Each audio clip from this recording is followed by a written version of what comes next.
Everybody has nipples, Greg. Yeah, everybody, you want to milk me? So I may or may not be welcome back at physical therapy. So I'm like leaving. I'm like, does it have anything to do with nipples? No. Okay. So I'm filling out my little sheet here. The person or the physical therapist, because I work by myself. I have my schedule. I'm doing a work hardening program, so I work all by myself for a couple hours. Kevin is his own physical therapist. That's how damn good he is, Jessica. That's it. I am my own physical therapist. So the guy comes over. He happens to be right up front. So he's like, "Hey, how you doing? How's the progress going?" I'm like, going pretty good. I'm feeling a little bit better. I was doing some digging this weekend, shoveling some dirt and some stone, and I think that really helped work things out. So I'm like looking down this whole time, not really talking to him, but at him. And he's like, when you remember, or he goes, remember, if you bury a body, make sure you put all of their belongings into the grave with them. So at the same time, I'm looking down, I'm like, that's dumb. And he's like, what? And I go, yeah. I go, when you kill somebody, I go, time is your friend. I go, if you put all of their possessions in there, like they're going to identify the body real quick. I go, time, you need them not to identify the body, and you need that body to decompose, which will make it harder to identify it. And I'm like, then you can get away, hopefully, on like a multi-leg journey to your final stop, being a non-extraditionary country, so you can get away from all this. So I'm like talking, and then I have a feeling he was talking about something completely different. Yeah, so I look up, and like he's looking at me, the girl behind the counter, and then like two people waiting to get in, and I'm like telling these people how to commit like a murder and get away with it. And I'm looking around, I'm like, all right, I'll see you on Friday. And I just left. It's just like he's probably just like talking about like, make sure when your loved one dies that you put everything in the casket, and so they can. Oh, he may have been talking about that. Yeah. I just went off on like a 3-minute thing how to commit a murder and get away with it. Pays to pay attention a little bit, Kevin, and maybe ask a clarifying question. Yeah. So I may or may not be welcome back to the. Well, they'll keep an eye on me, at that, anything. They'll just stay away. Any unexplained disappearances in the South Sarasota, North Charlotte County area, I'm sure someone will be like, hey, I don't know this for sure, but here's a guy you may want to kind of talk about like you do. What's funny is that we started watching the Seinfeld episodes like from beginning to end because I go through these shows, the old shows, and it was an episode where Jerry was getting a massage, and the lady was talking about her son, and he started asking her who the babysitter was, and he started talking about a kid who went missing, who was stolen at the festival. And he's like, who watches your kid? And like completely freaked her out. I can see that same moment with you where she's like running with the kid. Run for the car, lock yourself in. Oh my God. Yeah. I love Seinfeld. I never got into Curb Your Enthusiasm because I didn't know what the show was, but now that it's like over, I see like the clips on TikTok and I'm like, I would have loved that show. Like as a show, I might have to go back. I tried watching Curb Your Enthusiasm, and there are funny moments, but Larry David is, in my opinion, that he's so intense that sometimes the show is exhausting to watch it, if that makes sense. Yeah. Oh yeah. He's like George Costanza, like the real life George Costanza. Like times 10. He's George Costanza that's angry and a foul mouth, and he's always at like that level of a 10.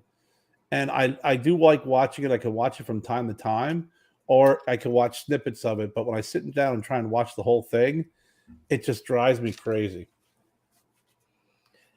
Okay, so maybe I'll just keep watching it on TikTok. Don't take my advice. I mean, I'm just trying to tell you how to watch. I'm giving you advice on Curb Your Enthusiasm, not how to dispose of a body. Yeah, exactly. Let me. Oh man, I had to scratch my head. I should have worn something else besides a hat. My head got burnt this weekend. What else could you wear? Maybe like a beanie would have. Maybe something a little softer. Because now I'm to the point to where it's like burnt and it's starting to like get that itchy phase, and that sucks. Yeah. So you need one of those Trash Panda little beanie caps. I do. All I was wearing was a sweatband. So now I got a sweatband burn across my head. So Like you were playing a pickup game out in the summertime in the 70s. yeah, because I'm a sweatband guy. I wear sweatbands at work, and people will, customers will say like, "Man, nobody wears sweatbands anymore." I go, "Yeah, that'll bring more and more people ought to be wearing sweatbands." So I got into that. But yeah, we had a good weekend and a bad weekend on the Cigar Lounge. So we got the guy out with the little mini excavator. He dug our French drain, and we didn't know because we put in 2 rock sumps, one for the existing French drain that we have, and one for the new French drain, which is about a 3 foot by 3 foot by 3 foot square of solid stone, just so the underground French drain has something to drain into. So I wasn't 100% sure where my water line was. I was 99% sure where it was not, because I dug like 6 exploratory holes like Oak Island, and I didn't find anything. So instead of continuously digging, I gave up and just assumed nothing was there. I should have kept digging because I would have found my water line instead of the excavator. Yeah, Finding my water line and ripping that. Luckily, he's a good excavator guy, so he saw it right away. So he only pulled it a few inches out of the ground, ripped it completely out of the meter, right. Which kind of sucked, but better than ripping it out of the house, because out of the house it goes through concrete. So yeah, and like I said, he does construction. So he's like, all right, just go up to the Home Depot. You get this. I'll keep going on whatever.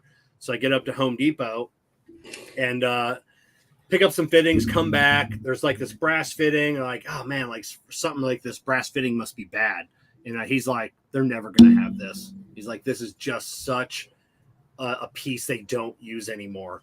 It's not common. So I go back up to Home Depot, talking to the guy, and then I show him the piece, and he goes, this is your lucky day. We just stocked these yesterday. Like they literally just came in, and it's a piece for my water meter.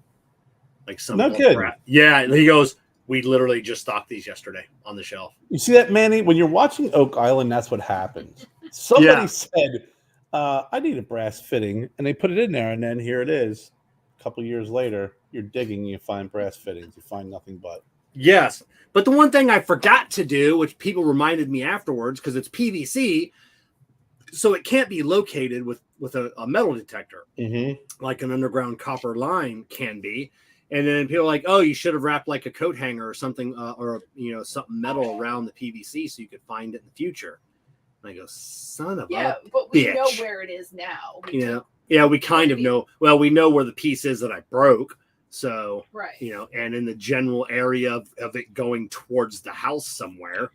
So Is it too late to dig it up? Oh yeah. Yes. I'm just asking. All right, listen. I mean, no, it's probably only 18 inches below ground, so I probably could dig it up. But I do have the exact measurements of coming off the corner of the house. It's like 15 feet dead straight, and then you go over 6 feet, and then you dig straight down, and that's the connection that I replaced. We also did a whole video of it and everything with the tape measure, everything this time. Like, here we go. Details. Yeah. So the French drain is dug. They finished up with the stucco on the house, on the outside, on the lounge. They finished up the pictures look great. Yeah, they finished up the drywall texturing inside the lounge this afternoon. So this week I will post pictures of those. No, because it was still wet and it looked a little weird. So we'll post pictures of those. I really don't want to post pictures of the drywall finishing or the texturing because it looks like a Mexican restaurant on the inside. I'm just saying it wasn't done with a machine. It was hand textured. It wasn't skip troweled, but it wasn't like a knockdown, which is what I kind of wanted. It's like a runny knockdown. I don't know. You're gonna have to show it eventually. I will have to show it eventually. Jessica doesn't see it yet. She's like, what do you mean like a Mexican restaurant? I literally, when he said that to me, I was like, I don't even know. So I Googled like walls and stuff and was looking and was like, every single wall in a Mexican restaurant doesn't look anything like what we have. So I don't know what he's talking about. I told her, I said, wait till we get it painted. So, by the end of this week, it should be primed and painted. Nice. And that way we can get I think you just expected it to be something that it's not. I expected it to be heavy knockdown. There What you I go. wanted. That's what, I expected it to be exactly what I asked for. So well, then you should have said something. So it'll and then we got the acid staining.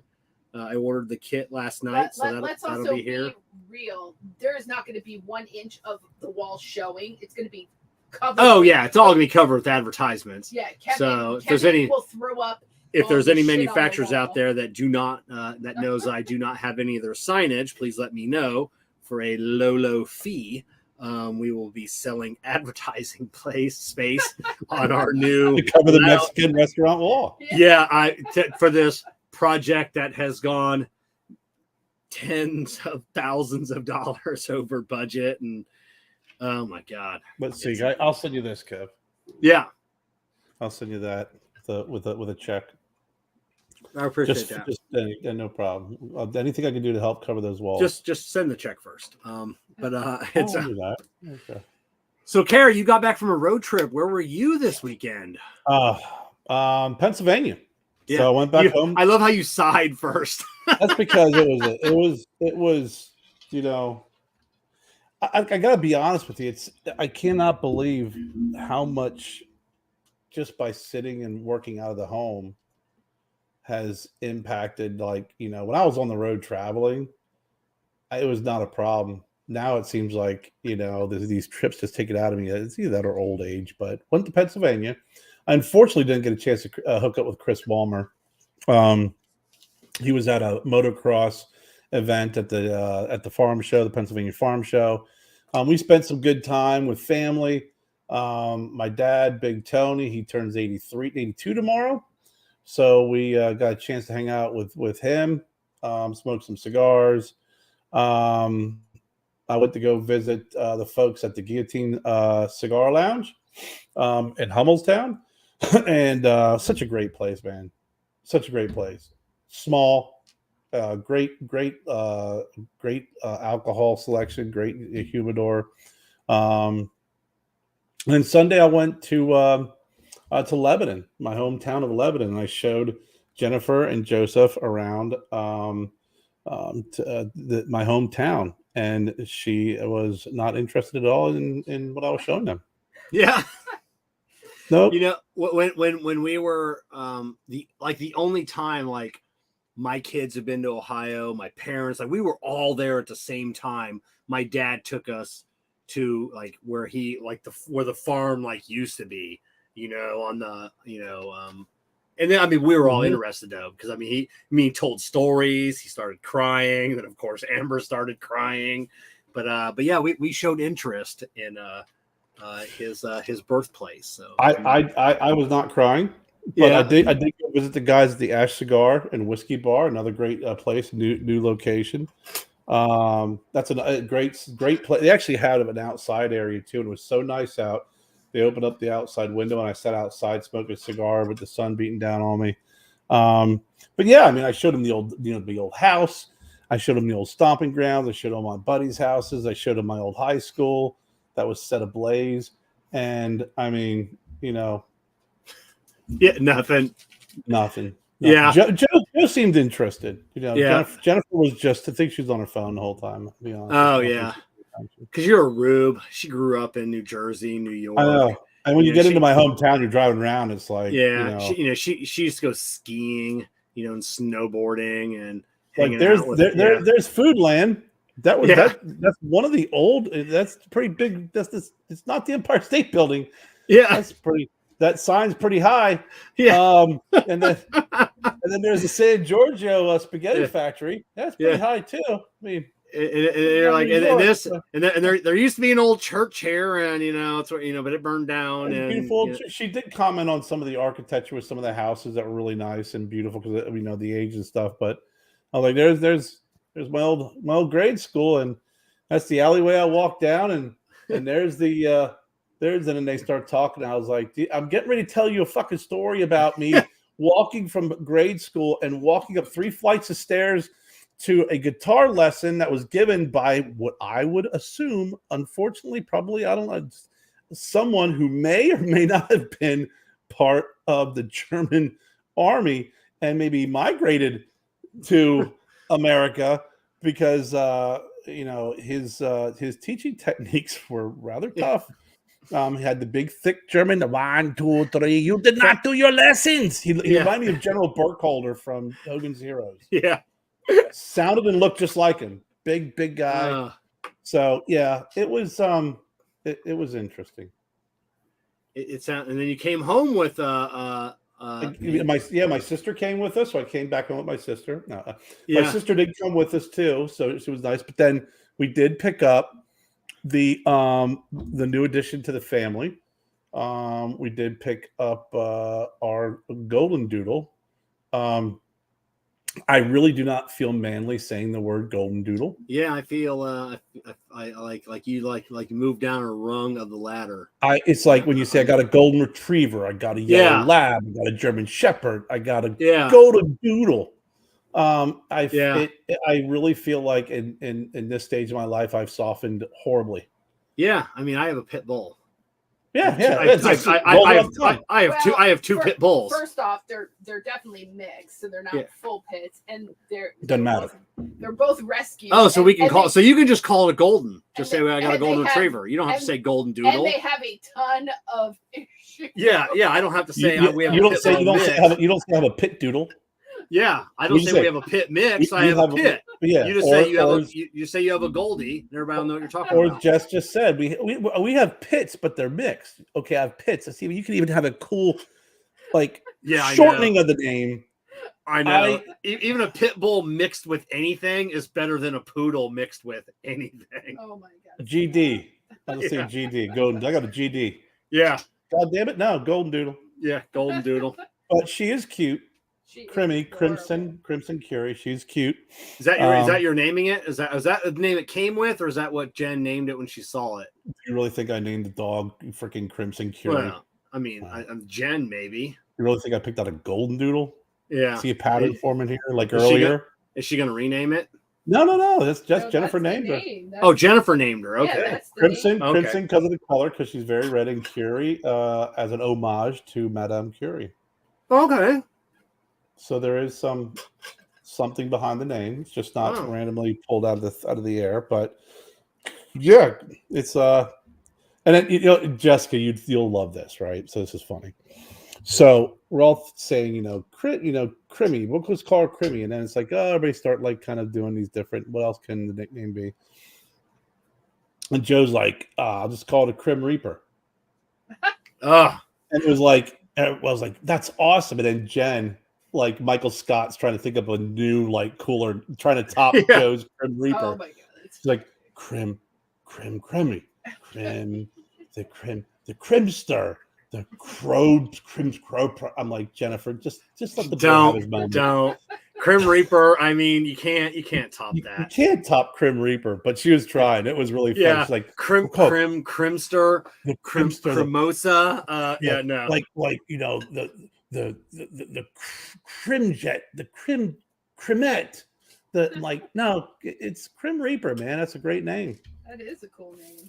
That is a cool name. Oh my god! Let's see. I know Brad's going to be on here in a couple of minutes. So before he comes on, we want to take a moment to thank all of our show partners for making this show happen each and every week. Let me. I didn't even have it pulled up here. Let's see the ad. Oh, I forgot. I forgot to move them. So thank you to JC Newman Cigars, CigarMedics, Amendola Cigars, We Are the Muscle, Jake Wyatt Cigars. Welcome to the show with us for the remainder of the year. Hey. Illusione Cigars, deep in flavor, deep in your mind. K by Karen Berger Cigars, Corona Cigar, and of course Drew Estate and Experience Acid.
So I did adjust the volume on the new intros. So Someone else has a golden doodle. Dumb name, but great dog. I've always had a bull mastiff guy, but this little guy is so fun. Wow, you went from a bull mastiff to a golden doodle. So Brian, right on. This is she's gonna be a big dog. Her mother, you can tell, it's a 90% golden retriever, 10% poodle. Yeah, standard poodle. Or as they say, 90% golden, 10% doodle, and I can't say that with a serious. Yeah, I know. Yeah. But the mom's big, full size. I tell you what, standard poodles. There's a reason why they were guard dogs. For the royal family, they're no joke. Oh yeah, they are freaking smart and vicious. And we did see the dad. The dad is a really decent sized golden retriever, very red, very puffy, and very stocky. Yeah. Yeah. So I have that going for me, which is nice. Yeah. Exactly. So, I got that going for me. So, Kerr, tomorrow, everybody that's been following Omar DeFrias for Tello Cigars, tomorrow or yesterday, actually, no, it would have been today because the mail didn't come yesterday. The vice versa. Yes. Start shipping. Kerr, I think you got tracking notification, or you got notifications that Stogie Road Cigars will be carrying them. Yes. And then if you go to Fratello Cigars, Omar, I know TPE is going on right now, so I did check and I didn't see a list of vice versa retailers. So hopefully that will be up. Either it's up today because I checked first thing this morning, or it'll be up tomorrow. Trash Panda Cigars will be carrying the vice versa. Stogie Road Cigars will be carrying them. Looking forward to it. And there's a bunch of other online and brick and mortars throughout the country. Now, they are completely sold out, as in brick and mortar. So if your brick and mortar doesn't carry it, they're not going to be able to carry it. So this is a one and done. This is the 9th anniversary cigar for Tello. He's going to be on here just any moment now. So, I think, I don't know what we ended up making. I think close to 25,000 cigars. Like I said, all the brick and mortars, every cigar has been accounted for. So they'll be shipping in 2 batches. One batch started shipping today. The next batch will start shipping, I believe, April 1st. So they had to divide them up into 2 shipments. So multiple, there are some lounges, some people ordered multiple cases. So I think you need to do, once it comes out, I think what you need to do is do a little video clip for the vice versa, because all of you, including myself, all you short-term memory cigar smokers, it's still earlier in the year. So at the end of the year, when it comes time to voting, I think, you said Coop mentioned this has the potential of making the cigar list twice, depending on which side you smoke. So it's going to be very interesting to see how this cigar is received and how well it does. And I would love to see it make it twice. I would love to see this cigar getting because it's not the first cigar that's ever been done that you could smoke from either end. Technically, you can smoke any cigar from either end. This cigar was painstakingly designed and assembled to have 2 completely different smoking experiences depending on which end you light it from. So hopefully it does good. Hopefully it gets some some people talking. This is, and no matter how fast they sell, I mean, the factory made Omar promise that this was a one and done. They basically said, we are not doing this again. Yes, it would legitimately be the top cigars of 2023 with, a chance that obviously it's never coming back. It's never coming back. It's not something that Omar, it's been 2.5 years. We've been working on this cigar for 2.5 years. So that ought to tell you the how much time and energy. You should do like a cover album, that says one hit wonder. Yeah. The vice versa. I think it'd be great. And you know what? It could be the A side and the B side, but depending on whatever you smoke. Yeah. And yes, Kevin, technically you could smoke any cigar from both sides, but last time I checked, I didn't see the number 6 cigar was the the brulee by Steve Saka smoked backward. Yes, you're right. All right. I see someone waiting patiently in the Experience Acid green room. He's done making soap. He is done making soap. Brad Reith. What's up, guys? What's How you going doing? on? Can you hear me okay? Yeah, we Yes, hear you okay. just fine. Good, I don't good. I don't have to worry about you because you do this for a living. Like every other guest we had, not every other guest, but we have some guests, it's like 3 minutes before the show, they haven't checked in yet. And you're like, oh God, who was it? It was Tim Osninger. I love Tim. Have you met Tim Osninger from Osninger Family Cigars? No. CAO Jono's son. So Okay. he is about 30 minutes late. All of a sudden we see him in the green room. And so we put him up on the screen live, and he's trying to download Chrome on his new laptop. So he did not realize so we were live. He didn't realize we were live, and he also didn't realize that I said 7:30 was Eastern time, and I go, hey, you did see that it was? He's like, no, I did not, and so he's trying to get Chrome. He's on his phone. We're working him through. Right. And it was just, oh my God, it was just Kevin's great. heavy criticism is guaranteed. He is not going to be a guest in future shows. He is. I loved him.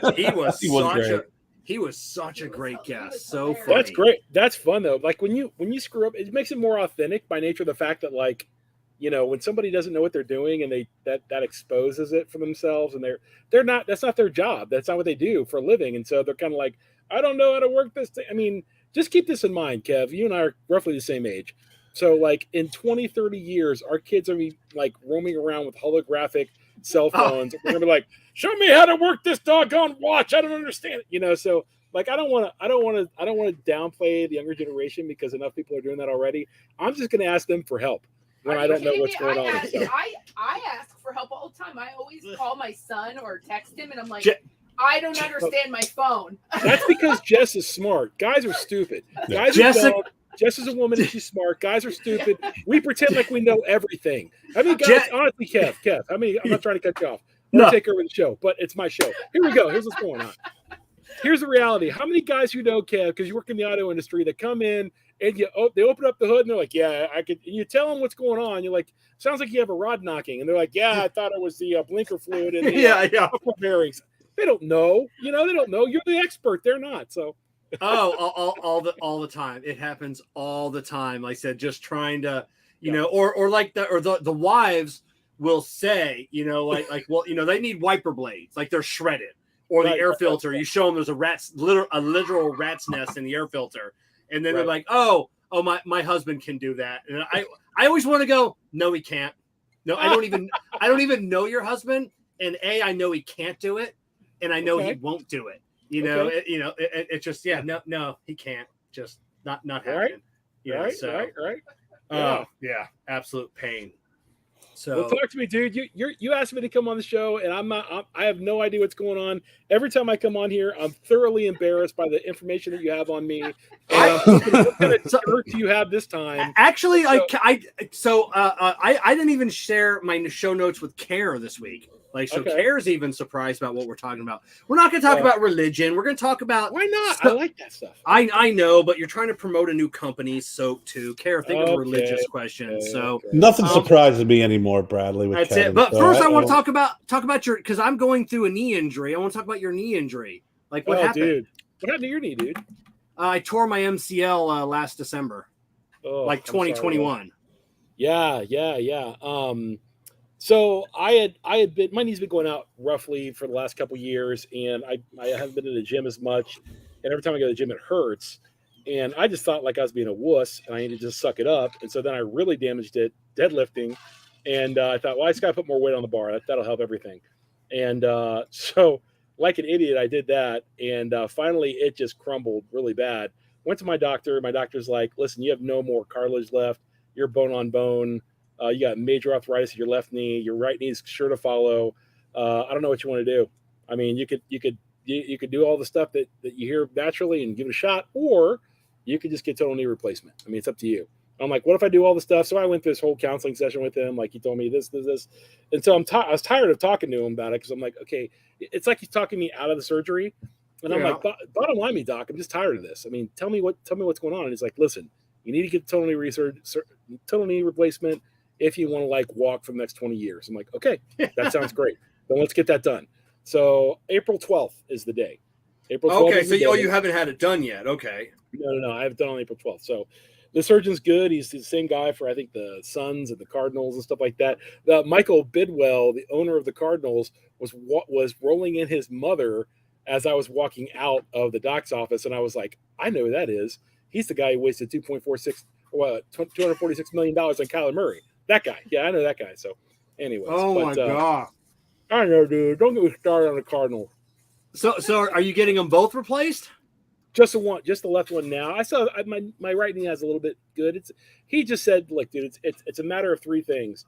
You played football all your life, you powerlifted all your life, and you didn't take care of yourself, in your 40s, when you kept lifting hard and stuff like that. And I'm like, okay, you're right. So he's like, pay the piper at some point, man. Yeah. Full replacement. Yeah, full replacement, man. What's like the parts and labor warranty on something like that? Parts and labor, 20 years, dude. 20 years. That's what he said. That's the parts and labor. You can get an extended warranty, Kev. Bumper to bumper. I actually that's what we should send Brad. Everybody is start sending him letters in like a year. It's like we've been trying to get a hold of you about your knees extended warranty. That's what Care serious. Photoshop King. We have a extended warranty on the screws and bolts that are screws and bolts are not covered under your warranty, Bradley. There'll end up being a recall on my knee, and all of a sudden I have to, figure out the recall aspect of it and go back. You always hear that, it's like, man, it's I don't know. They're building everything in China now. Everything like you used to not hear. Everything's in China, bro. Everything's in China. Don't get me started on that. I'll get political and I'll get weird. We use the same metal we used on the 1976 AMC Jeep. Yeah, frame, so it's gonna rust, Brad. That pig iron. Kerr, you're in the medical field, kind of. Thanks for downplaying that, Kev. Appreciate it. Yeah, thanks for downplaying that. I don't want to give away what you do. Bradley, you're kind of in the cigar business. Yeah, I'm kind of in it. I don't know. Yeah, really. I don't want to give away what Kerr. I don't want to give away what Kerr does. What's your question, Kevin? So, are you seeing that? It seems like we see that on TV all the time, or is it just something? What are there more recalls and stuff going on? I don't know if there's recalls. I just think that as advancements in medicine, there's going to be, that percentage that is not going to do well, fail with this medication or devices, and you are always going to have the ambulance chasers, and you are always going to find someone who's going to try and make a profit off of it. And it's just a lot easier now with with social media and in a litigious environment. So you see more and more of that. You do. Yeah. I mean, did you have a hernia and use this mesh, blah, blah, blah, blah, blah for your hernia? And, I think that there are some medication and devices and stuff that they do find out after they've been approved. There might have been a little bit of issues afterwards, but, those seem to kind of fall into fewer than the most. I think it's just mostly looking for some extra cash. John has a question. So you won't be able to do any heavy lifting anymore. Well, I mean, if you ever seen Brad in shorts, he wasn't doing a lot of leg day anyways. Listen, bud, listen. Yeah. Wow. Listen. With your chicken legs, you're telling me that, bro? Come on, brother. Oh no. So what is the recovery time, and what are your limitations? So it's really cool. The doc that I have does a different thing. Sorry, this is my web guy calling me, and I got to tell him I'll call him back. Sorry. So it's I broke something on our website. So our website is functional, but I put up a product and I broke something, so I got to call him. Anyways, because I don't work on the website usually. Yeah. What did you ask me again? I got sidetracked. Your downtime. What's the downtime recovery? And then so it's really cool. So the reason I went to him is you can only get into him by referral. You got to be some kind of sports guy, and he does a certain when you do the total knee replacement. Usually they cut a really big long thing down here, down the center part of your knee, and they cut into the quad and they flop the quad over. So he does it very, very differently with this robotic type thing. That my downtime was originally going to be 8 to 12 weeks for full recovery, and that full recovery actually comes at 6 months. And he said, with me, if you do this, you'll be jogging in 6 months or in 6 weeks. So I'm like, that's awesome. Wow. I went on the stupid diet, lost all this stupid weight, and I want something to pay off for it. So I dropped like 40 pounds. Stupid. I mean, I got up there, and so now I'm like back down the baseline. So, COVID 40, all's gone. So Yeah. yeah. Wow. So now I'm back to where I was when I first started. So, anyways, I got to drop like another 30 pounds before the whole thing started. He was like super big. Dude, the guy was so cocky. He was like, "Listen, dude, here's what's going on. You're probably a big football player. I know who you are. Blah blah blah. You can't smoke. You can't drink. You can't do this." And I'm like, "Dude, I got to tell you what I do." And he's like, "Look, here's my Facebook page. I want you to read all the people and all the comments. This is what I do." Super cocky young guy. And then I was like, "Okay, this is what I do." And I showed him my YouTube, and he's like, "Oh, that's awesome, dude." Yeah. You're not. Yeah. He's trying to flex on Brad Flex Reith. That's and he was like, "Yeah, that's a lot of people smoke cigars." I'm like, "A lot of people smoke cigars, man." And he goes, "Really?" And I'm like, "Yeah." He goes, "Well, just so you know, like 2 weeks before your surgery, no nicotine, no nothing else." And I'm like, and I dipped, dude. I two nicotine pouches. weeks. Wow. Yeah, 2 weeks beforehand. So I take these little things, little nicotine pouches. So I got off dip about 3 years ago, and I just do nicotine. And so I try to get off, Kev, for like a day. Yeah. And like at the end of it, I was so fiending for nicotine. I got on my motorcycle, on my flip flops, and drove down the street like in a t-shirt and like I think I had on like pajama pants, and I looked like a homeless dude walking in. I'm like, "Can I have some nicotine, please?" Yeah, I'm totally. Dipping's tough to break. Yeah. I dipped years ago. It's hard. Why is there no nicotine, Kerr? What is the for surgery? Because nicotine will stop the adherence of the metal. I don't know, because that's what he said. Kerr, you're right. You're not supposed to have nicotine breaks down. It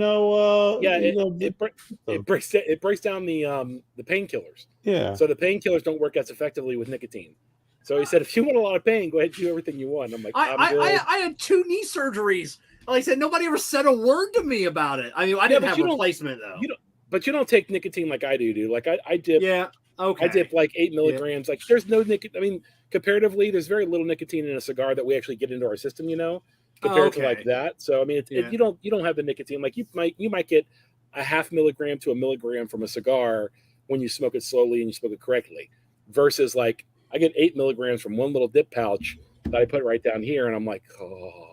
Plus, there's a lot of cardiovascular impact that it has, with nicotine, with your, it can. But did you see the newest like scientific release on nicotine from the dude that Joe Rogan has on? No, it's like awesome. This dude's like, yeah, everyone needs to be doing nicotine. It was great, dude. It wasn't like quite that bad, but it was like, he's like, you know what? It's actually it's a neurostimulant. Stuff that we knew about it already, but it has basically the benefits of caffeine and some other benefits as well, if it's just pure nicotine. But a lot of people tend to get it from cigarettes, which makes it bad. So I have an episode preview. I have an episode coming tomorrow, which we're shooting on the 3 most popular cigarettes bought in the Phoenix area. Wow. So these are the 3 most popular cigarettes bought in the Phoenix: Marlboro Light, and Camel Crush. And we're going to smoke them. Can I ask how much it costs for each pack? Dude, it's like $29 for that. That's God! Oh, Yeah, $29 at Circle K, and I was like, "My God, you'd be kidding me!" So how can people afford to strange smoke things are afoot at the cigarettes? Circle K? That's it. yeah, 2 packs a day, people. Man, that's $30 a day. That's right. That is absolutely crazy. Wow. God, man. Mm. So, all right, we're going to get back. Brad was talking about his website. We're going to be talking about a new business that Brad has delved into. But we're going to spend. We're going to watch a quick little commercial for Cigar Soap Box for Men, featuring yours truly. What's going on, everybody? My boy Brad Reith over at Cigar Soap Box just sent me a package that I unboxed moments ago, and I'm so excited I want to share it with everybody.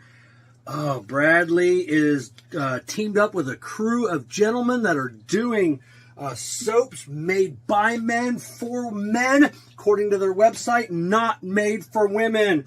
It even includes a man card. Nice card, man card.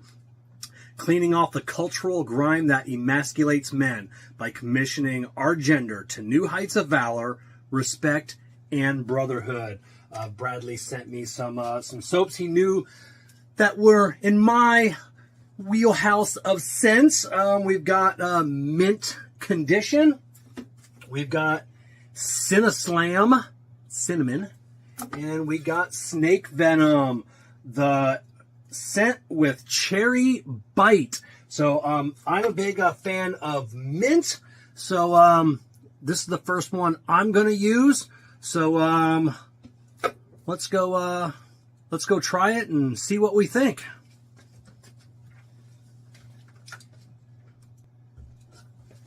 Hey, I said let's go try it. Come with me. All right, now that I'm properly moistened, we can check the soap. The big thing is sudsability. Will it suds? Will it rinse off the grease, the grime, societal pressures that have been put on me? But first, let's grab ourselves a shower beer. Oh, man, that hits the spot. So let's check the sudsability. All right, I am happy to report that the sudsability is a 10 out of a 10. The mint, it's like I'm in a forest full of mint trees that are just raining down mint. I absolutely love this scent. So, all right, cats and kittens, I'm going to have a little more of my shower beer, finish up, and we'll meet you back in the office.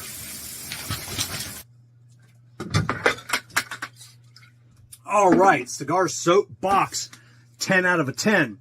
The mint, it was as if Bradley himself was traipsing through the Amazon rainforest, picking the freshest mint one by one. Or he could be growing it in his backyard. I don't know. I don't care. It smelled absolutely fantastic. Sudsability, a 10.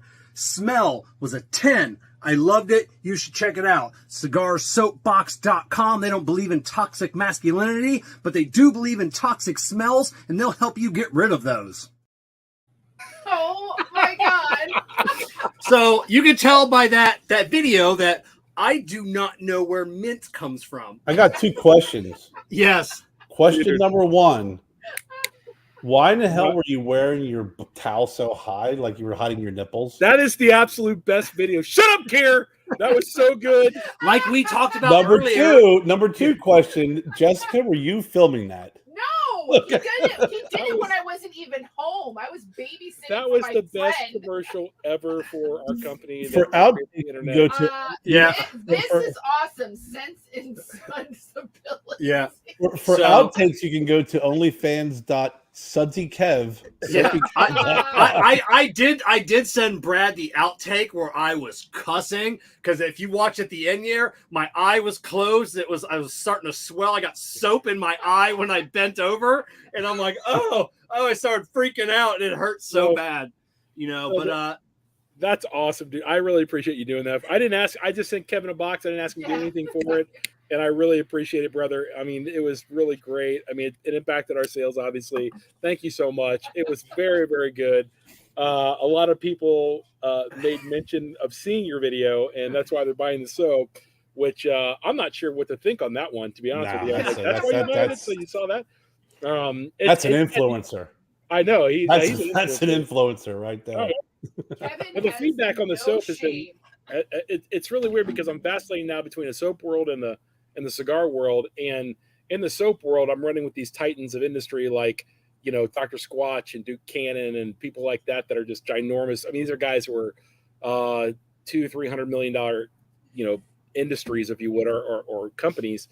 And I mean, I don't know if you don't know this because you're not in the soap world. Like in the cigar world, we have our news and no one ever hears about it. But so many more people made soap. So I guess Squatch sent they sent their soap to a sexy chick and she used it and they promoted it for a video or something like that. And they got lots of heat for it, and I was like, and I'm just like, that's just not who I am. Like I'll put the two guys that do the videos on there, Jake and Jake. I'll put them in there, like in the shower, and I'll put you on there. But I'll never do that with a chick or anything like that. So it was really interesting to hear the feedback. And then all the guys were like, what did you think about that? I mean, Bull, you're a former pastor. What did you think? And I'm like, I didn't think anything of it. I mean, I didn't know it existed until somebody sent it to me. And I was like, oh, okay, that's kind of weird. It's for men. So it's so weird. just so you know, I did use it to see if it would take my eye makeup off, and it did. It was awesome. Good. She came out of the bathroom. She was like, "Oh my god! Like this is like the first product that removes like eye makeup like completely." So just so you know, this is weird. So we have so many women buying it for themselves, and I'm like, I mean, you know me, I'm like rah rah rah Neanderthal masculine, and like so I'm like, yo, $1's $1, bro. I mean, it's just I'm gonna say where I mean this is where my gender fluidity comes into play. I'm like, okay, you can do what you want. We're soap for people, you know, at this point. So a lot of women do like more like a masculine, like musky smell for like perfumes and soaps and lotions. So that makes sense. But I had the same thing with my beard balm when I was selling that. The majority of my customers were women, and either they were buying it for their husbands, or because it was an all natural product, they were using it under their eyes, the back of their hands. They were using it as a moisturizer. It's so oil. it was really popular. So how did you get into soaps? Where did you meet these guys? Well, I think there's a video out, I think on Zeal, about us launching the company and how I met the guy. So Jake Brown, hopefully Jess uses a different part. Yeah, than Kevin.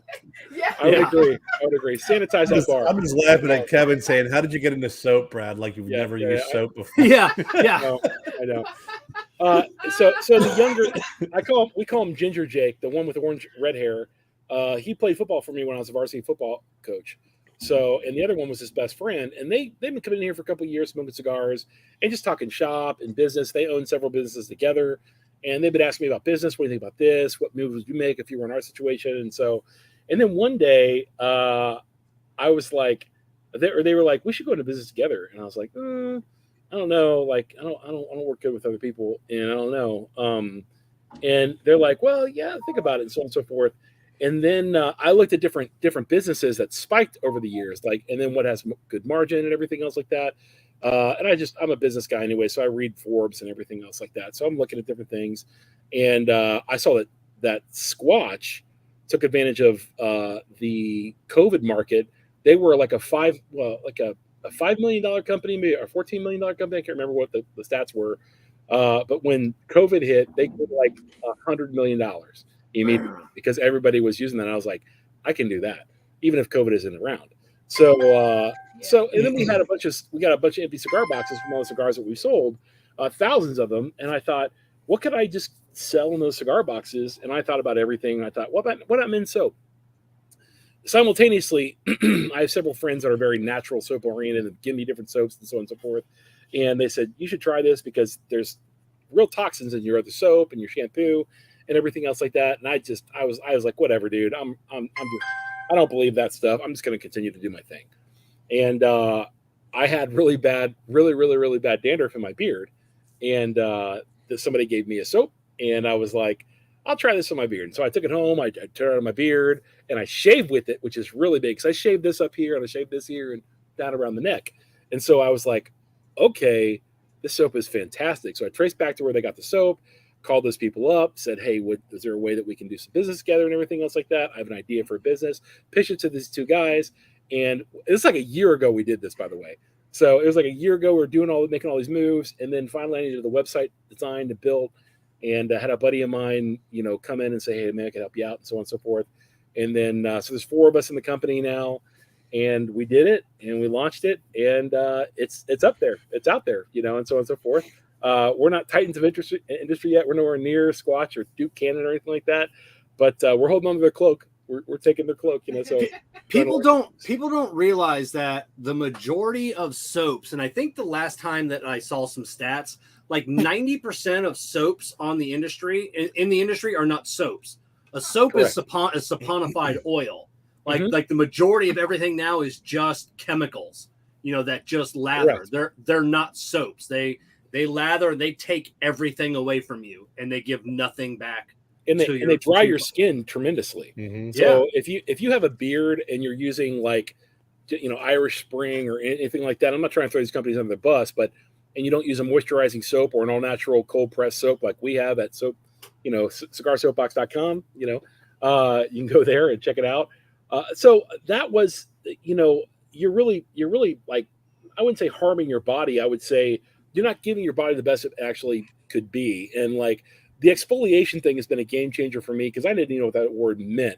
And so we got this thing called a soap scrubber. Somebody brought it in. They're like, hey, we should sell these with our soaps. I'm like, what is that? And they're like, you scrub with this. And it was like, like fine gritted sandpaper. And I was like, yeah, it's like a charcoal. Yeah, I've been using that for years. Yeah. You want me to do this on my skin? And once I did, I came out of the shower. My wife was like, your skin's awesome. I'm like, it is? She's like, it's really soft. And I felt it for the first time. I was like, oh my gosh, it's really soft. Now, that may not matter to a lot of guys, but to the married dudes, you got a girl with you, it definitely matters because the soft skin is really, really, touchable, if you would. So it was really, really a game changer for me. Not to mention the scents were incredible. The lather's incredible. The soap is a game changer as far as how it cleans. It cleans very, very well. Some of the soaps actually have exfoliants inside there, along with the soap scrubber we give you as well. So, I mean, it's been a great ride. I'm loving it, and we'll continue on from here. And so the soap thing is stationed here at Zeal Cigars. It's a separate company altogether, but we do use Zeal Cigars for our base camp. So but we don't sell it from Zeal. So you can't go to Zeal's website and get the soap. But if you go to Zeal's website and click on the got soap button, you'll get over to cigarsoapbox.com.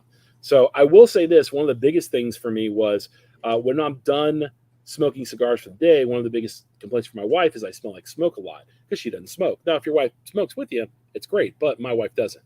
So I used this soap and it took off every scent, particularly out of my hands, because my hands are the ones that touch the cigar so much it gets so stinky, and my beard. And she was like, this is really good. I mean, all I had to do was take a shower and not wash my hair twice, not scrub my whole body twice, just once, really quick with one bar, and that was it. Brush my teeth, mouthwash, and I'm good for the evening. So before, I had to be in there for a long time, about 20, 30 minutes, believe it or not, because I've got a lot more body than most of you guys.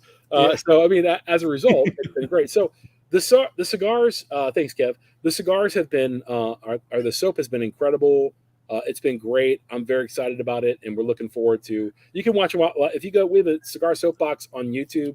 We're dropping our commercials there. We have a whole video shoot we're doing next weekend. We're spending 8 hours out in the desert shooting a bunch of different videos that we're doing, which will be fun. If you think about like Cigar Soap Box, as far as what we want to be like, as far as our video production is, it's very much like Matt Best in Black Rifle Coffee, like the stuff that they do and so on and so forth. Kind of fun, not taking ourselves too serious, but offer a really good product, and that's what we're doing. You mentioned something, Brad, about your beard, right? Yeah. And Kevin sent me the cinnamon. What was that again, Kev? The Cinnaslam. Cinnaslam with the scrubby, right? Yeah. And I don't have the big beards like you guys do, but but if I use regular soap, I do get a lot of beard dandruff, even with this little bit. And I'll scratch, and I could see it land on me. Right.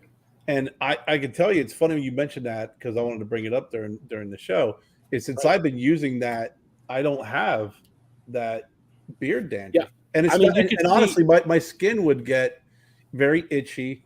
And I do have some allergic issues, but since I've been using it, not a problem at all with any patchiness in my skin, and the dandruff it's not even there anymore.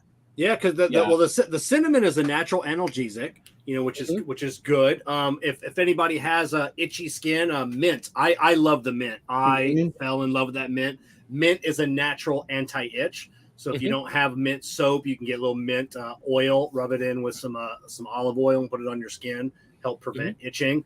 But that mint it blew me away at how, and it was it was a longer lasting mint, because I've been using natural soaps for well over a year now. Solely everything that goes on my body, from my beard to soaps, is 100% natural, no chemicals. Yep. And this is probably one of the best, longest lasting sudsing soaps, because soaps out there, because some people have messaged me. Some people have messaged me. It was like, hey, that soap seems a little expensive, and I always say, compared to what? I go, fine, go out and buy your Zest at Costco. You get 30 of them for $2. That's fine. But I go, I use more. I've been using more expensive soap, and you have to throw it away halfway through. because it Right. no longer suds. No longer. Right. Like I said, Right. your soap will suds down to. I know. I have little bitty nuggets in the soap scrubber, and I just razz them up, and then use the scrubber, and it's great. And that's Yeah. what's great about the scrubber is that if it Mhm. does get thin, you can, like you said, you can put a couple in there, and it's still going to suds. Where instead of you're trying to like squeeze 4 different little slices together Right. in order to get what you need. And I tell you, Kevin, I was always the guy who's like, I don't care, if it's zestfully clean, 8 Mhm. bars for 50 cents, I'll Mhm. buy it. It's just soap, but you definitely can tell the difference between using a lesser soap or a non-soap, as Kevin just educated us on, with the itchiness too with your skin. The big thing you're going to notice probably over time more than anything with the all natural stuff that coming. I used to just be like, whatever, dude, it's all conspiracy theory. It doesn't matter. Our government loves us. Everything's great. Right.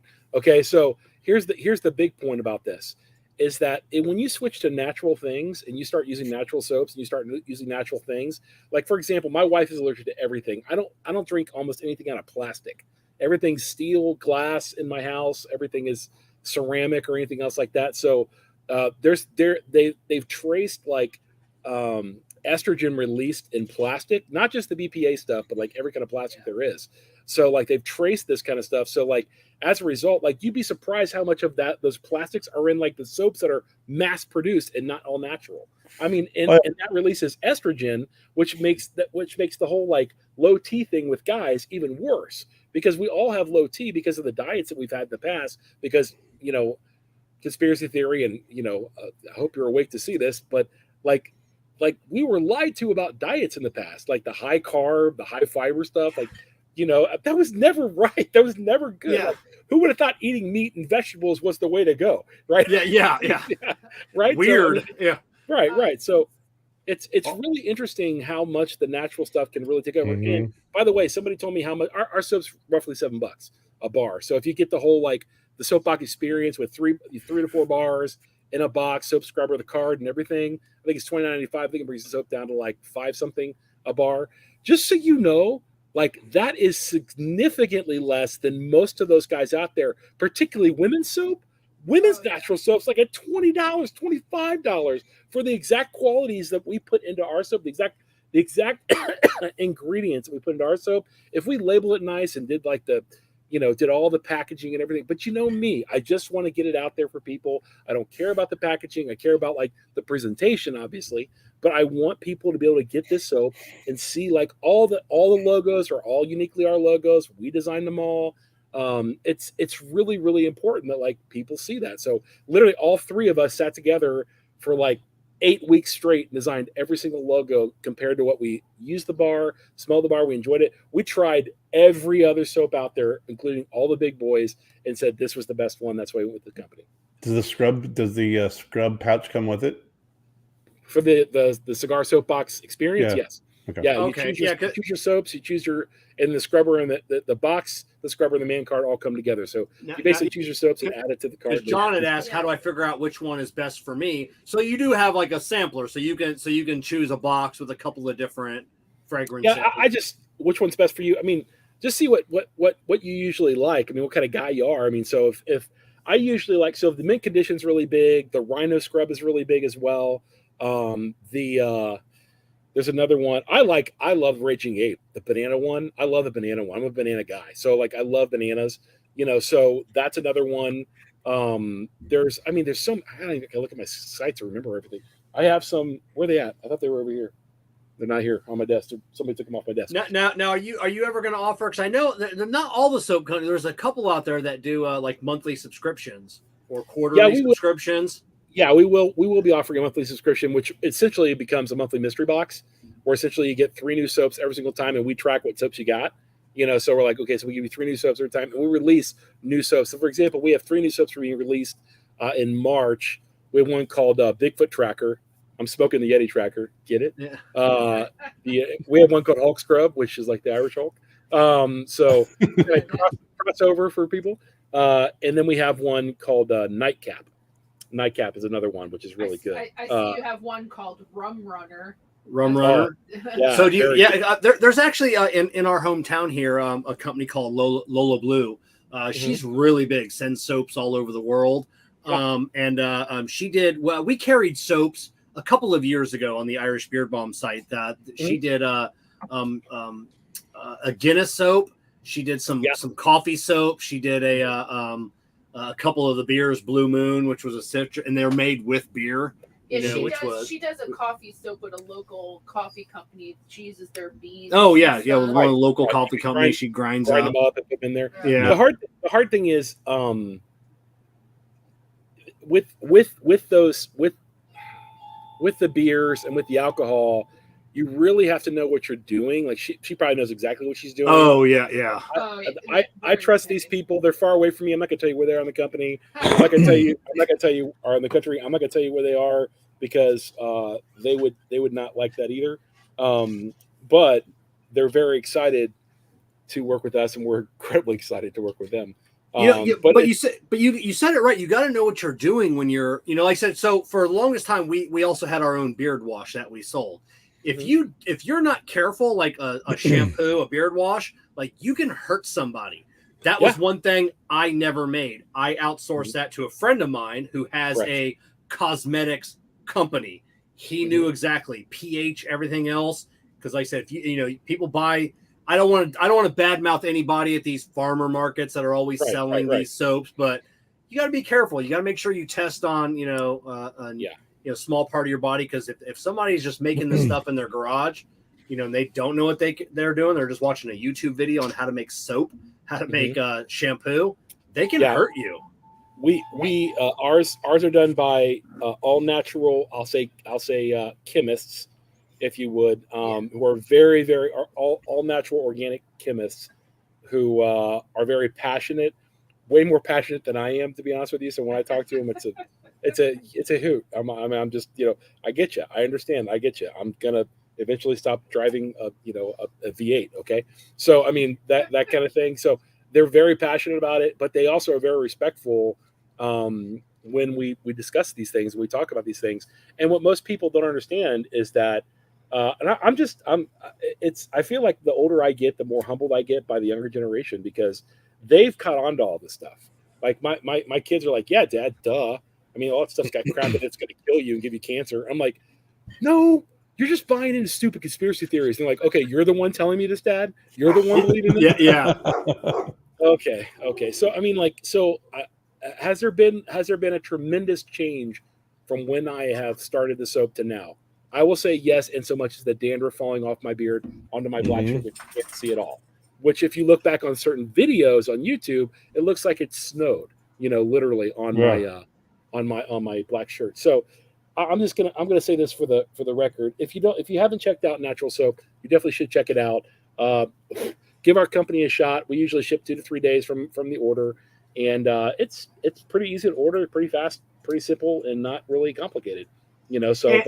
And it works. And it works, The beard dandruff is what I noticed immediately. Yeah. I just want to comment back on when you said how expensive women's soap and body wash and stuff is. Oh yeah. But that's why a lot of women will buy men's soap, because it's still scents that they would normally probably use. So, and the fact that you can get it for a fraction of the cost. It's so expensive for women's beauty products and soaps and all that stuff. Even shampoos, it's insane. It's insane. My wife's shampoo, because she's allergic to everything, literally everything. I mean, she can't eat gluten. She can't eat rice. She can't eat. It's stupid what she's allergic to. I'll say this: her shampoo costs $27 for a little bottle that's this big. Yeah. And I'm used to getting the Costco, dandruff shampoo, 2 liters along with your whiskey, So, by the way, how much crap did you catch, Kevin, for drinking a Michelob Ultra in the shower? I tried to cover it, and people, that's all I had was Michelob Ultra. I let it slide. I know, outside all the hipster. It was my friend who left it here. We were yes. She drank. Yeah, she brought over a 6-pack and left it, and I wanted to do the video, and I'm like, damn it! All I got are Mick, do I go out or I try and cover it up? I tried covering it, and I'll no. do this much, man. I saw some of the comments, and I love you. And I was like, I'm waiting for the hipster, IPA boys to get on there and just light you up. And then one by one, I kept seeing. I was like, oh wow, that's kind of cute. That's kind of cute, So Yeah. I am not an IPA guy. I'm a Guinness dark beer, left-hand milk stout. Give me the darkest stuff you got. That's what men drink. That's what I'm going to drink. You can call it toxic masculinity. My wife calls it a good time. So I'm just telling you, honesty. It's that's the kind of beer. You know how we got light beer, right? Can I preach a little bit? Can I? Okay, brothers and sisters, today I'm going to tell you a little story about how we got light beer. Now, this is a true story. You know about Prohibition, right? Yeah. You know about Prohibition. So during Prohibition, just so you know, back in those days, it's very common for everyone to go to church, okay? And then for the men to go to the pub and the women to go make like Sunday lunch or like dinner. It was more like they had dinner usually like at 4:30, if you would. So all the men would go to the pub, and what they would do is they'd drink a pint and they would talk about the sermon. So what would happen is some of the guys would drink too many pints. They drink too many pints, go home, and abuse the wife. And what happened with the women is they started saying that the alcohol is causing our men to do this. Meanwhile, it was a bunch of cowardly men not putting their brothers in check like they should have done at the bar. Like, yo, dude, you can't go home. You need to sit here, drink some water, and sober up a little bit. So Prohibition was led by this, and all of a sudden they blamed the sin of the man on the alcohol, and they prohibited. During that time, I'm just going to give you some. This is free. I'm not even going to charge you for this. Like inside, ready? During that time, there was a United Methodist pastor named Dr. Thomas Welsh. You ever heard of Welsh's grape juice? Yeah. That's the same guy. Dr. Thomas Welsh said, it must be the Lord that has condemned us. And he just happened to have vineyards all over the place. So he said, the Lord has obviously brought us to a time where he's outlawed alcohol, and God bless him because we don't need alcohol. And so he created Welsh's grape juice to be used in communion all over the place. Okay, so that's what happened, and that's where we got Welsh's grape juice. That's why they became this great titan of industry and everything else like that. So then, during the Prohibition, after it was over, my family is very familiar with the Prohibition because I'm from Kentucky, or my kinfolk are. You ever heard of Rum Runners, the Bondurants, all those guys? Yeah. That's my family kinfolk, Hazard County, Kentucky. Okay, so on my mom's side, by the way. So, anyways, my dad's German beer, right? So here's the crazy thing. Then it gets better. So after they start brewing the very first light beer, they started brewing beer to be light so that the guys wouldn't get as drunk. Now, if you know anything about light beer, it is nothing like real beer. It's nothing like it was brewed. So all the beer started getting light after Prohibition. So guys started drinking more of it, okay, because it was light to get more drunk. And it actually became more of a problem early on right after the Prohibition era. So beer went from like the Guinness and the dark brews now to this light stuff, which is just kind of a weird thing, which I don't mind, to be honest, on a hot Phoenix summer day. A good Coors Light, it's a light beer, and I don't mind that at all. I agree, yeah. Right. But like in general, beer is meant to be flavored and fruited. Oh, Kerr. Oh, I have a rebuttal once you're done with your sermon. Okay. I'm just you can ask questions of the pastor. I don't mind. I will say this. Light beer is typically healthier for you and everything else like that. I'll agree with that 100%. I absolutely will. I will say beer was not brewed originally lightly, and you can go back through the history books. Right. Know that. And I like Guinness. I like a red beer. I like Murphy's Irish Red. I think one of my. I love Guinness, but Guinness has less calories than a lot of light beers do. Right. People look at Guinness and they think, oh, it's heavy. It's not. It is a naturally light in calorie beer. Yeah. So, Kerr, your rebuttal, Kerr? No, my rebuttal is I've always been a darker beer guy. Always been a lager guy. Oh, good. Okay. Always. And I, as Kevin pointed out earlier, I am older than you guys. So Kerr, how old are you? Kerr, how old are you? I'm going to be 53 this year. Okay, you're a little bit older. You're a senior. We were freshmen. Okay. Yeah. So Kevin's like pointing out that I'm way older. But you know, I went through that big boom when it wasn't craft beer, it was microbrews, right? And that was they called the microbrews. And I've always been an IPA fan. I'm not a fan of what they've bastardized the IPAs with all the fruit and Sick! zesty. Oh my gosh, Okay. Kerr, preach! So Get on the pulpit, bro. Get if it. you go back to like if you go to Trogs, He gets it. oh Oh my, these are Trogs. if you go Yeah. Trogs, that's He from knows some stuff. He knows that's from back around my area where Trogs started it in Yeah. the Pennsylvania area. And I was around Oh, when it was yeah. starting it. They had they got a double Maibach, and they also have the Hopsecutioner or the Troganator or whatever. And all Yeah, those dude. beers, if you get a good IPA, it's hoppy, it's got power, it's got flavor, it has oomph to it. Then you start getting into these lighter, zestier, fruity IPAs, and I avoid them like the plague. The reason why I drink light beer is I've consumed a lot of beer in my day. Okay. So I'm not obviously looking for the slim look that the light beers give me. It's just easier on my stomach. I mean, growing up, it was Yingling Lager. There was always the darker beers, and I do enjoy, like Kevin. I love a good Guinness. I love I love a Boddington's. If I'm gonna drink I like something Boddington's. English a little beer, bit good English lighter, beer. but it's a good English beer. Yeah, it's good English But beer. I all the IPAs that I drank in the past, and I always favor, are going to be very, very hoppy beer. So if I ask someone, hey, what's the IPA? They're like, well, it's got some notes of no. What's that one? Well, this is really hoppy. Let me taste it. I want the hoppy. I want hair growing on my tongue after I drink it, and that is the true beer. That is for me an IPA. You remember the guys back in the God, it was probably the 90s. I forget who had the commercials, and it was a beer company. It was Man Rules, and it was like Man Rule number 18. You don't fruit your beer. You don't fruit your beer. If you need a lime wedge, if you need an orange slice, if you need something to make your beer better, drink better beer.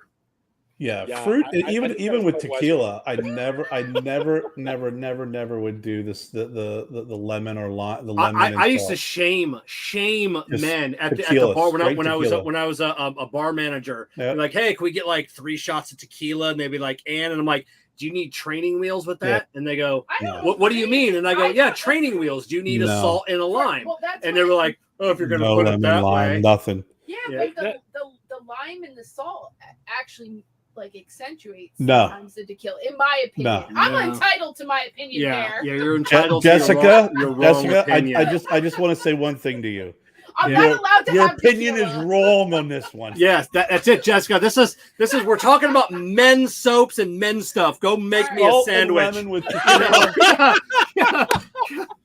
I love you, Salt and Jessica. tequila. Salt and She tequila did make for- me a sandwich last night. A good peanut butter and Salt It was and lemon for so- tequila. It does not accentuate it. What it does is it dulls the taste of it and allows the people to drink it and not be offended by the tequila flavor to it. Well, I don't need the lime and salt. I can do it the other way, but I I'm like it. confident I in like you it. that you don't need that.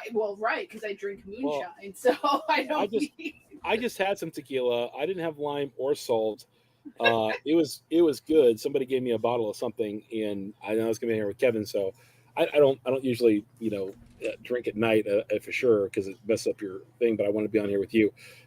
It was a good tequila. It's called like Tacarda or something like that. It was okay. One of my buddies here named Kevin gave it to me, so thanks Kevin for that. If you watch this, it was all right. But I've never done a tequila. I don't like tequila typically, but I want to try it with a cigar because I've been a while since I had a tequila cigar. I usually do bourbon because I'm a man. So there's I mean, yeah. So if guys, if you get the subtle jab in that, then go to cigarsoapbox.com, make your purchase, and grab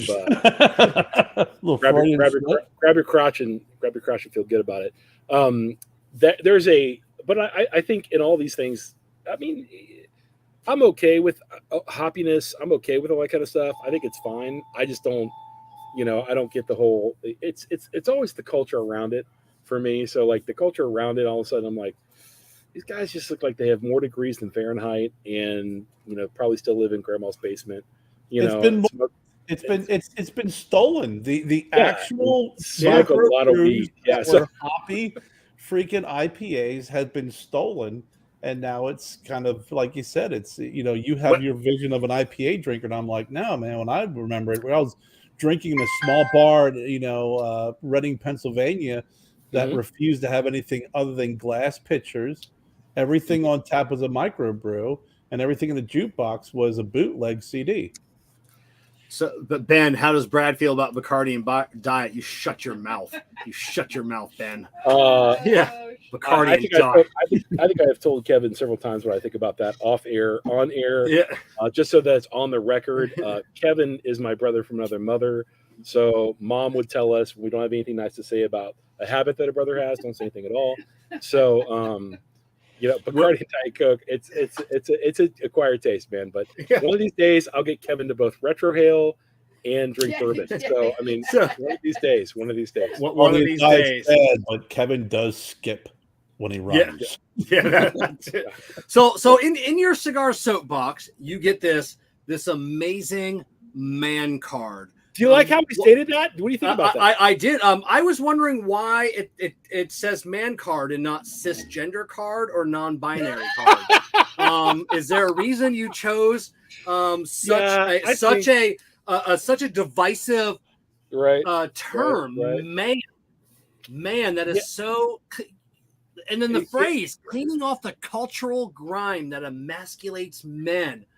What does that mean to Well, it's just, here's the thing, dude. I mean, if you're a Jordan Peterson fan, Joe Rogan fan, or any of those guys that are, real dudes on the internet, talking about men and masculinity, I think it's really, really important for guys to have a voice again, and guys to support companies that give them a voice. And a lot of times in culture, I mean, just because you're masculine or just because you're a dude, people will call you, toxic, or they'll call you something else, or they'll say, somebody told me the other day, you're just so, and they did this to me, like with to choke me. They're like, you're just so manly. And I'm like, is that okay? Am I allowed to be a dude? And it was a compliment. It was very, very nice from a customer who came in buying cigars for her husband around Valentine's Day. And I was like, I appreciate that. And she goes, no, we appreciate that. We appreciate you being who you are in this culture where like gender's in question, everything's in question. See, the thing is, it's not really in question. We're just free to be who we are, and that's more American than anything else. And so being a guy, being a red-blooded guy and selling to guys that feel good about being guys, that's kind of what we're doing. So I'm not here to take shots at anybody who's confused about their gender or anything else like that. I am not. What I am to do is to provide a good product for masculine men that want to smell like good dudes and invite their wife into the shower. So I mean, that's why we have the cherry and some other things, right? So I mean, like that's literally why we do what we do. And all of us are red-blooded American dudes, and that's what we do. And and it's not like we don't have any kind of sensitivity towards some of these other things, but it never really comes up, to be honest with you. Everybody who buys our soap really loves it. Everybody, I mean, got massive appeal. People saying they love this stuff's the best stuff I've used and everything else like that. And I'm like, that's great. If you're not, and I'm not judging masculinity by anything else like that, but I do think when it comes to being a guy, when it comes to young men in particular, they are more isolated and objectified in today's social media than anybody else. That brings me to my next topic is about the young men, because you both have young men living at home. Kerr, right. Young Joe is living at home. He's how old is Joe now? Joe's 17 and Wyatt's 14. Yeah, 14. Kerr or Brad, your son is how old now? Camden is 19. Camden's 19 already. God, yeah. Where I know, where does time fly? I know, right. Do either of you do you have these talk? I don't. My Wyatt. Our Wyatt is 14. Nope. 15. He's about to be 16. About to be 16. Close. So, in and or around that number. But in fairness, Wyatt has Down syndrome. Wyatt has Down syndrome. So it would be hard to talk to Wyatt about what's going on. How does young gentlemen feel in today's society? Do either of you do you have that conversation with your sons? Like, what's going on? What are the societal pressures that you're feeling? So I think we've talked about this before, maybe ad nauseam at some point, but I think that with my son in particular, he went through a real rough time in 8th grade, 9th grade, where there was somebody picking on his sister. He ended up beating up the kid. Yeah. And we sat down with the whole school board and they were told to use words. And I'm like, the kid said he's going to rape my daughter, and you want me to tell my son to use words to defend his sister? That's not going to fly with us. That's not how we do it in our family. That's not how we do it in society. We imprison rapists. And if someone says that, that's called a verbal assault. You can actually be arrested for that. But when you're a kid, you can say things like that in jest and get away with it. But that's why you have sons to defend that's how you have men to defend the women and everything else like that. So, yeah, we talk about it quite a lot. And my son's he's a dude's dude. He's rough and tough and goes to the gym every single day. And he's a big guy and all that kind of stuff. So it's not really a conversation that we need to have. You kind of teach that over time. But as far as his gender constantly being questioned or assumed upon, or if he says something like, hey, he's 19 years old and he's like, hey, I want to go, have a beer with my friends and maybe a cigar and so on and so forth, and then getting tagged as is it called cis male or I don't know what it's called. Male. Yes, is that like typical male? Typical male or something like that. Typical like red blood. Well, cis. Yeah, because you can't use the word male. So you're cis, you're cis. It's weird. Well, I don't think the emphasis is on cis. I didn't know if cis meant like gay or like no, feminine. cis male and cis female are what they would consider the traditional male and female. Because the word straight is derogatory. So if you look at his room, he's a Neanderthal male. Okay, so that's the fact. Yes. So he's a Neanderthal. I can't fault him. I was the same way at 19 years old. My wife, when she finally saw my room for the first time, she thought my carpet was brand new because all my clothes were all over it. My parents pulled it out. They cleaned the carpet when I moved out, and they were like, "It's like a brand new room." Yeah. So I get it. I understand it, and I think more guys need that permission to be who they are, because I think more women want us to be that way. They don't want us to be this, these limp-wristed guys who are walking around always afraid of what's around the next corner. Sincerely, I really don't think so. But I think the fact of the matter is, because guys aren't, because the fatherless problem that we have in America, because of things like that, because there's not mentoring done, intentionally with young men, I think what ends up happening is young men are aimless. They're trying to figure out what to do. So they sit on Xbox for hours a day trying to figure out what's going on. They get together with other young men who aren't good and aren't great role models to teach them what it means to be a man in society today.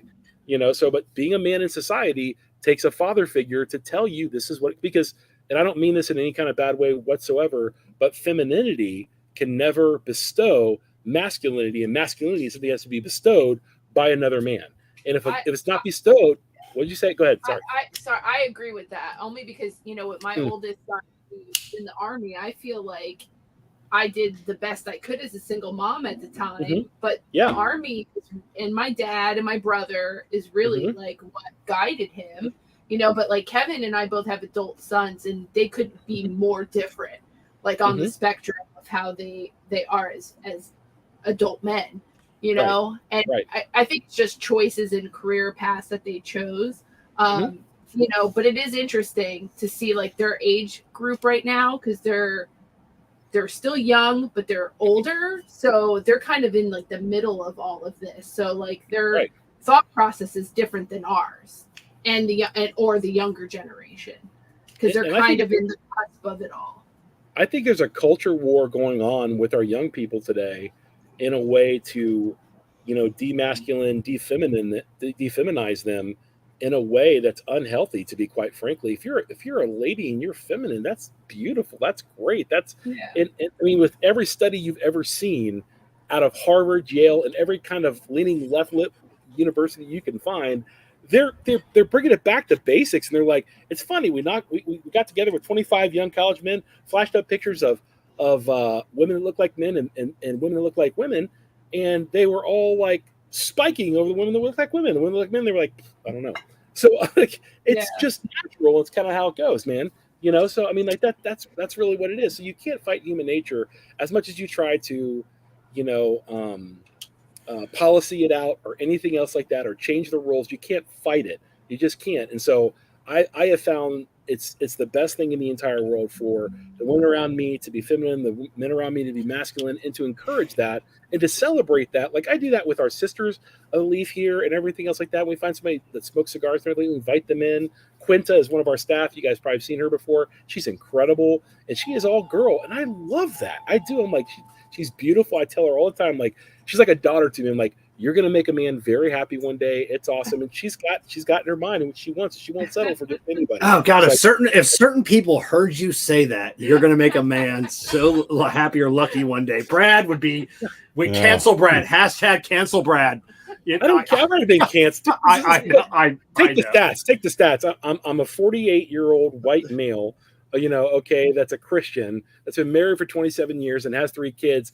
I'm the problem with America right now. I'm the problem with America. Meanwhile, it seems like everybody around here says just the opposite. They say this is a really wonderful place. We love it, and everyone feels welcome. So it's weird to like have these weird conversations or like to be stepping on eggshells around it. Like we can't say that, we can't say this. I'm like, that's just stupid. Well, man. that's Why not say disagree with it? You cannot accommodate everyone's feelings. Period. It's not going to happen. It's impossible. Everybody's going to either accept what you're saying or take it a certain way, and it doesn't matter how you can word it, say it, accommodate. Someone's always going to be offended by something. It does not matter. That's just a fact. In today's society, for sure. Yeah, it is. I think the problem, and the only thing I'll add on to what Brad had to say about this, because this is always kind of a dicey subject with me, is I think the biggest problem that we do face, and Jessica hit the nail on the head, is someone's always going to be offended, is the lack of acceptance across the board. Right. And I think what Brad is, it's what everything Brad just explained, and when you have people that are kind of painting the masculinity, the man on you're right, it's the same individuals that are being verbal that they're not being accepted, but yet they're not accepting of other people. And I think just in general, regardless of how you want to identify, regardless of your sexual identity, sexual preference, whatever the case may be, I think at the end of the day, the problem is that it's the lack of acceptance, and it's the fact that people want to be right, because if you accept others for who they are and how they are, regardless if you are the cis male or if you are non-binary, it's like in politics, right? No one wants to be wrong. Everyone wants to say my person I voted for is right, when reality is the person you voted for, you should be the most critical of that person because they earned your vote. Mm-hmm. So I think it's just a lack of acceptance across the board. And as I will marble in some Bible into this for you, Brad, and it's very true. It's not following, whether you believe Jesus is the Son of God or not, you can't argue that the man's words. You can argue. I'm saying you can't argue with the man's words who says, "Love one another as I have loved you." Right. And if you can't do that, if you have a problem with that, then you're the one with the problem, not me. I think the biggest thing to add to what you're saying, Kerr, is there's this idea of loving people, and then it's affirming everything about them. I don't affirm everything about myself, dude. No, just so you understand that. Have to. Like, that's the weirdest thing. That's the whole thing, is having a difference of opinion. Right. And being okay with having, what, Brad, I disagree with you, and being able to agree to disagree, right, and walk away from it, instead of saying, I'm right, and here's why I'm right, and here's why you're wrong, and if you're not wrong, I'm going to cancel you. And if you're not going to do this, I'm going to do that. And I think that is the affirmation part of it is, listen, we're all free. Yeah, but that's the great thing about our country, dude. We have free speech. We can have these conversations. Right. But nowhere does it say that I have to affirm your belief. Right. I don't have to believe in what you are saying. I could disagree with you. I could disagree with you respectfully and not be labeled a hater or not be labeled as someone who is a phobe or whatever you want to label someone as.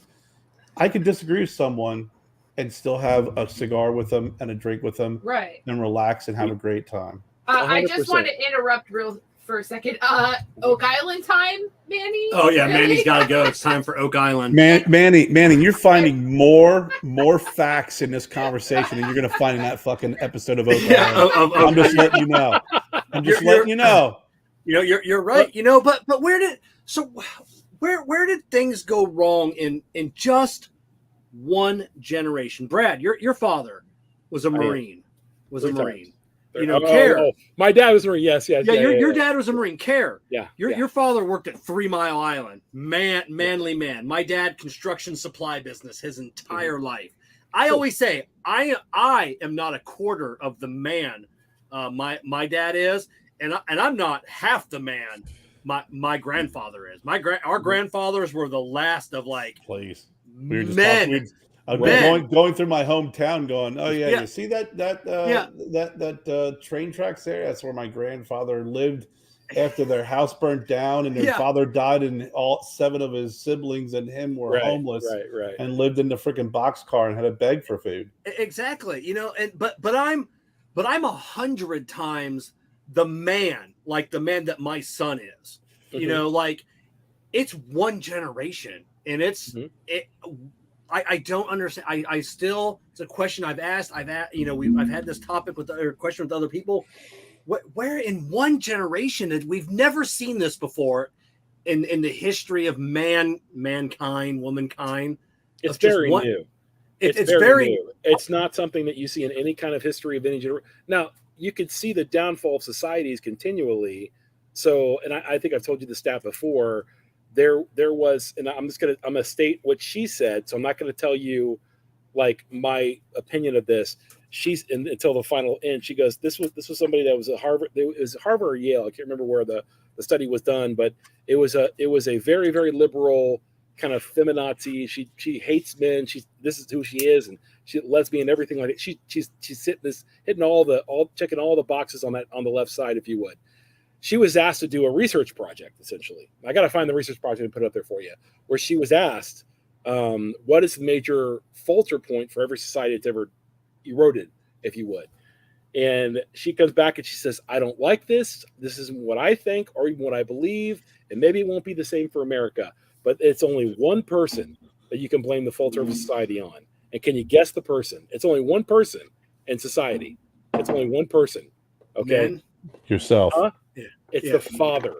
It's the father. Father. It's the father. It's the father. If he's a good husband to the wife and a good father to the children, the society will genuinely push forward continually. If he rejects his children and rejects his wife, like we have today, if you don't believe me, go look at the stats, dude. 60% of kids will go to sleep without an involved father in their lives. Okay, in certain parts of the country, it's 70%. Okay. So when a man refuses his responsibility, it's men and responsibility is what it is. When a man refuses to take his responsibility for his wife, for his family, provide, protect, and do everything he can to love the right way, that the society in general absolutely falls apart. You know, it really does. And so what you see happening today is they go back to the Kinsey report. They go to a bunch of other reports and so on and so forth, where everything's over-sexualized. I say it comes down to two things. I got a Christian bit on this, and everybody knows it because I'm an old pastor. I think when it comes to sex and money and power, those three things, sex, money, and power, when you don't want to be told the best way to live out those three avenues, then you got a problem. You know, and it comes down to every man. So a guy ends up having a wife, having kids, and all of a sudden has an affair, and then leaves the kid and the wife to venture on their own. You know, in our society, whether I have to tell you or not, you know, in our society, it's not good for the kids, right? Like, you know, like the stats are 80% are incarcerated, 80% higher rate of incarceration, 80% higher rate of like depression, 80% higher rate of poverty. I mean, it's all these things that are in there because the father chose to leave the woman and to fend for herself. And God bless single moms out there. I mean, I get it. I've worked with several before. Okay, and it provided cars and houses and all these other things. So don't say for 1 second I'm not somebody who doesn't back it up, because I'll give you a litany of people that can back up everything that I say. I'm telling you this, it's all because of the father and the absolute asshole toolheads I've had to deal with, that I'm sitting there talking like, dude, go back to your wife, go back. I mean, maybe by God's grace, she'll take you back. You know what I'm saying? That are making excuses for leaving their family is absolutely atrocious. It absolutely is atrocious, because guys somehow got their own head, because maybe social media, maybe because somebody preached to them somewhere, like your life matters more than anybody else's life. It doesn't. As a man, your life is to be poured out for the betterment of everybody else. First for your wife, then for your kids, then for your community. If guys, we get that, we would solve this whole freaking problem we got with all these like fatherlessness and everything else after. Sorry. Let me get off my. I think a father's involvement with their kids, regardless if they're married or not, is key. Well, of course, It's 100%. key. It's key But because I'm telling there's plenty of marriages out there. There's plenty of guys who make mistakes, and listen, Sure, Jesus sure. is the only perfect person. And as Christians know, you know if you are sorry for your sins, you are forgiven, and you move on with your life, trying to do I'm not making it, the best I'm you not can. trying to say that. But What I am saying though, the guys that make the excuse, like I can't go back there and I can't do that. I can't go back there and I can't do that. I got and they start another family, and now they have 3 other kids. What does that do to the kid who's left? And they have 3 other kids with a new family. the key is not abandoning your children. That is the key. I freaking deal with this on a daily basis with idiots. Just because I'm not a pastor in a pulpit anymore doesn't mean I'm not a pastor anymore. I gotta give you lists of people. I'm dealing with it right now with a stupid jarhead idiot. You know, I promise you, man. So I've got a friend of mine. He's on his 3rd family. 3 kids with each wife. You know, and it's just. Is he involved with the other kids? No, not very. Especially with the first, a little bit with the second, but not at all with the first. Right. And so the easier it is when a man starts his new life. So this is what happens when he starts another life with another family. His time and attention, we all know this, is just divided. You know, so like you only have so many days and so many hours in a day to work. Time is the only currency that we have. You know, that's so precious. So like those people that we spend the time with the most, they know that it means the most to them. Like, so when I spend time with my kids, and I take time away from my day to spend time with my kids. When my son comes home from work, when my daughter comes home from work, and I hug them, I tell them I love them, I care about them. Hey, how was your day? And I spend even just 5 minutes, because they're teenagers and they're off to somewhere else, right? You know, even just 5 minutes saying, how you doing, bud? You all right? Everything okay? My son's got like long hair now. It's all flowy, and I brush his hair out. As big as I am, I lay on top of my son on his bed. I hug and I kiss his head and I pray over him and I say, I love you, boy. I'm always going to love you. I'm your dad. I am for you. I am first in your line. And does that make me look like a wuss or anything else? Like, I don't care. Who cares? Because you know what's going to happen up to my son later on? He will repeat that with my grandson, because he knows how much. And when my son hugs me, I'm going to get choked up about this. When my son hugs me, he pulls me in and he holds me like he's like I'm your son. And I tell my son this all the time. And I'm not saying like I'm the perfect dad. I got a litany of sins that my kids could tell you about. But I am saying this much. I go back to my kids continually. And guys that do that tend to like produce in their own lives, in their own community. And that's not to say that guys that have made mistakes, I get you, Kerr. I understand that, dude. I have friends of mine that have made mistakes and everything like that. But then getting them to turn back to that family where their first family was, like turn back to that family, that is like grabbing the stiff-necked person. You know, like I need you to look back over here, man. And maybe that's because the priorities are wrong. I mean, obviously, you have some folks there that priorities are wrong, because if it didn't work out with the first wife, you still have responsibilities to those children. Absolutely. You know, and you may even have the ex-spouse that's a toxic person that interferes with you being a good dad, and then you're challenged with that, and that is where you're the tip of the spear and you never give up. Yeah. And there's more of that going on right now, Brad. There are a lot of the toxic. You look at right now with family court. There are a number of fathers who are trying to and want to be with their kids and have relationships with their kids, and you have the mother, and it's not or the father, whomever. But we're talking men right now, so don't anybody get offended right now. But I'm saying you have a lot of women that are making it more personal about the relationship with their father as a spouse or a lousy spouse, whatever the case may be, which ruins the relationship with the kids because they're not thinking of the kids first. And that is, in my opinion, a really big problem that you have when you have a binuclear family. And that is more reality. It's easy to, and I understand what you're saying. And yes, if you can make amends and you can bring things back and bring a family back together, that's great. But if you have to live in a binuclear situation, you shouldn't have to play games with the spouse, whether you're a mother or a father, whether it's an absent father or a toxic mother or a toxic father and an absent mother. You shouldn't have to play those games, because right now the only ones who are suffering are the kids. and you have one of those parents, whether it's a mother or a father, who's trying to do the right thing, and the other person is making it more personal because they treat those kids like they're an accessory instead of like they are tomorrow's. They're going to be tomorrow's parents. They're going to be tomorrow's leaders. They're going to be somebody's employee. They're going to be somebody's boss, and they don't take that into consideration long term. They're playing fucking checkers when you're trying to play chess. Mm-hmm. And that's a huge reality in today's society with family court. Family court is really designed to do one thing, and that is to make lawyers money. Period. I would 100% agree with you. And I think it's 90 something percent of the time, I can't remember what the stat is, that they side with the woman, and the husband has to actually end up doing everything he can to see the woman. No matter what they tell you. Well, men have more rights nowadays. No, they don't. No. There's so many stats on the other way. I mean, I could just tell you all the stats education-wise for women. Women are more educated than men. All these this idea that there's a money gap. That's not true either. Yeah, all the stuff that you're preached at by the popular media and so on and so forth, those are wrong, skewed stats in a way that are just not true. Because when you look at the actual money stats from the guys who actually make the money and put it down there, women are actually in a better place than they ever actually have been in society. But I also think that there's times that there has to be an agreement between role. I think one of the things that happens, I'll tell you the two things I tell my son that are more important, and my daughters.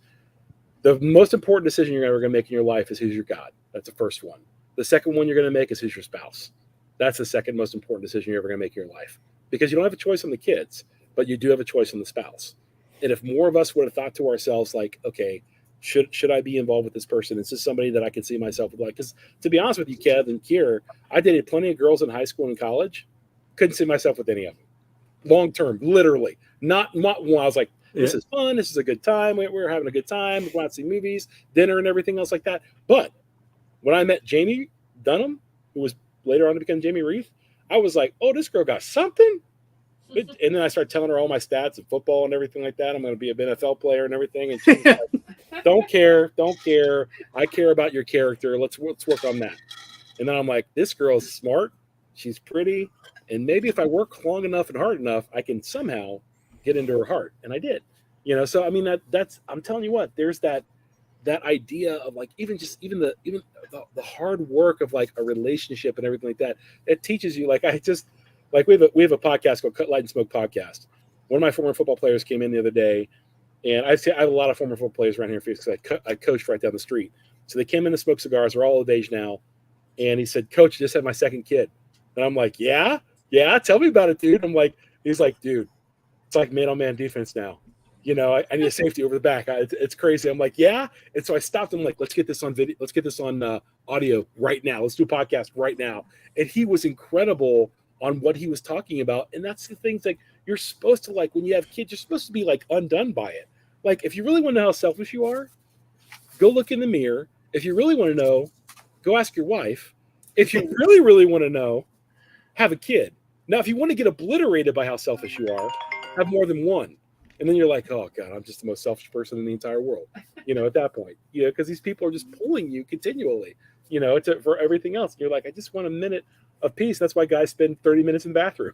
Like, this is great. Even when you have to pee, you got to poop. You're like, I got to take a dump. Yeah.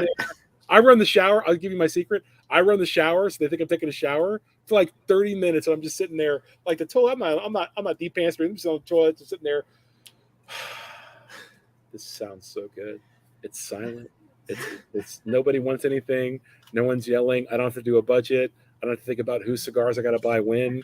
All I'm thinking about is rushing water, and one day that I finally move next to a rushing river. That's what I want to do. So my wife's going to keep me in Phoenix forever. So you had mentioned your new podcast. Tell us a little bit about the podcast and where we can find it and why. That's great. After doing all the shows, all the live, for all these years, you jump on the podcast thing. Where why did you start that?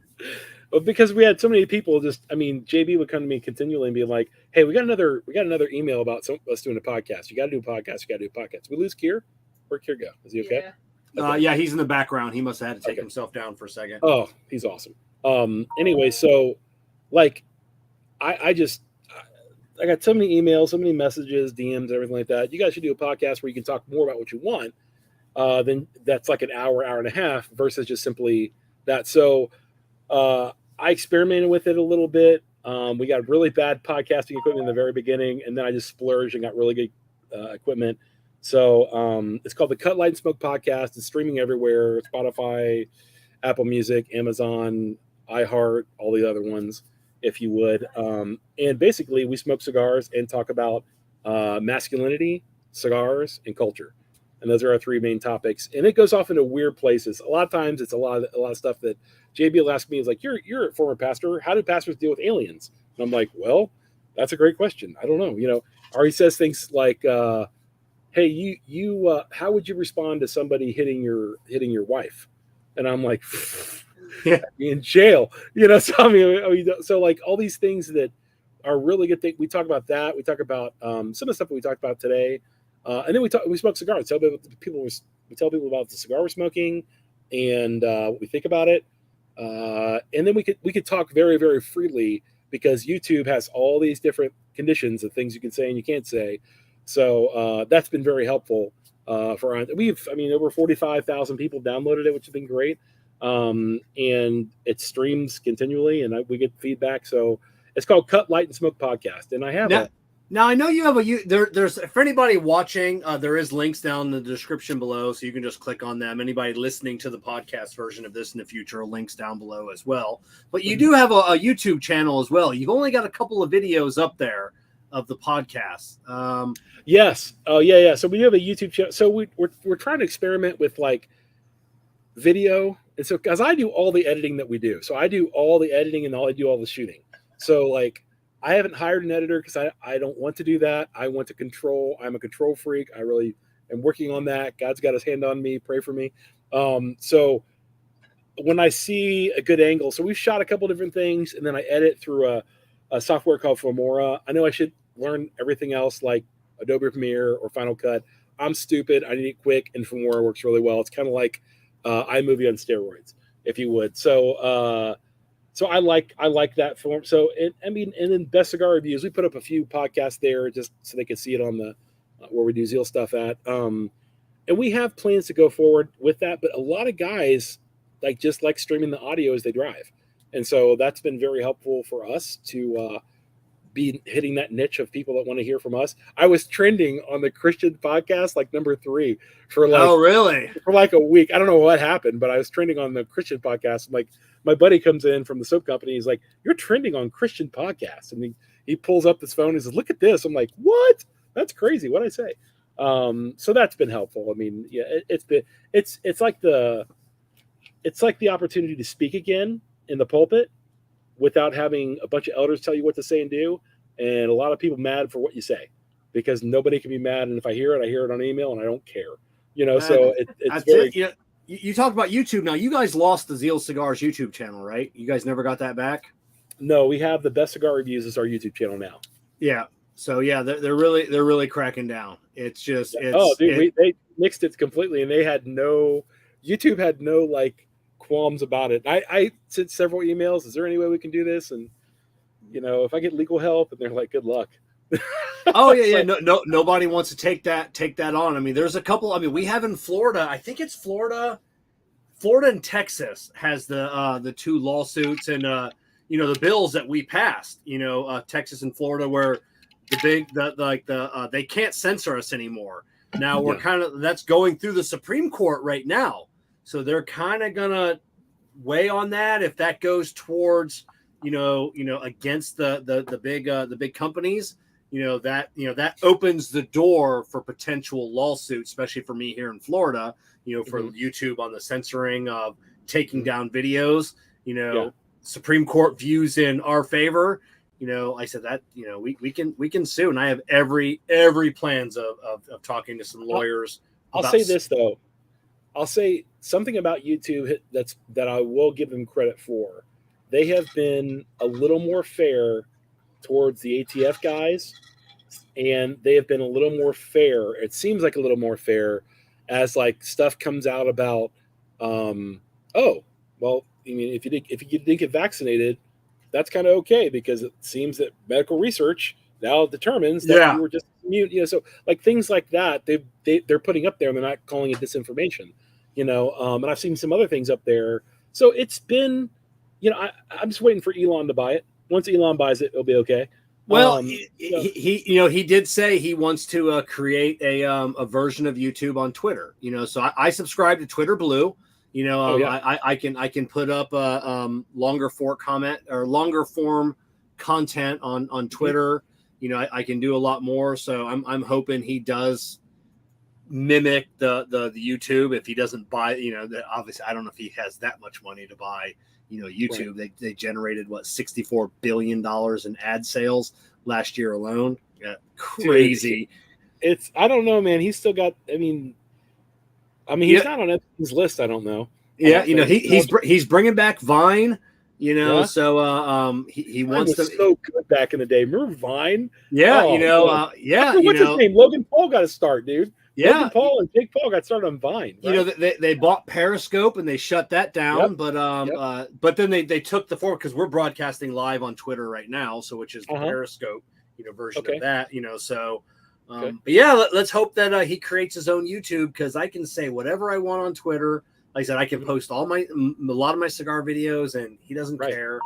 Because it really is free speech. And I appreciate that about Elon. I appreciate that about free speech in general. So I don't think there is, free speech guys out there pumping that probably more than he is.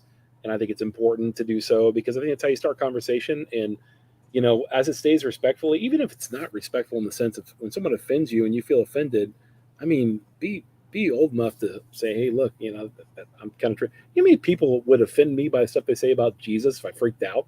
Yeah, everybody. That's I wouldn't be. I'm not offended because I expect it, and because I'm mature enough to go, all right, that's their opinion. They don't know the truth in some ways and everything like that. They've heard this story, they haven't heard the truth about things or things like that. So I think that's important. And if we're all going to get along, we're all going to be in this big happy country together. I really appreciate what Kerr had to say. There's a difference between tolerance and affirmation. I think tolerating everybody is saying. If everybody affirms you, you're in a cult. Just so you know that. Yeah. If everyone agrees with you, you're in a cult. All right. I was just listening when I was at physical therapy today. I was listening to the Joe Rogan with Leah Remini talking about Scientology. That cult. So yeah, you're right. You're right on. I'm gonna have to go look up his one with the nicotine guy. I'm gonna have to go find that. Oh yeah, it's great. I forget what his name is, but I do have to go, Kev. I'm glad you got Kerr back up here at 7:30. And I think that's okay, man.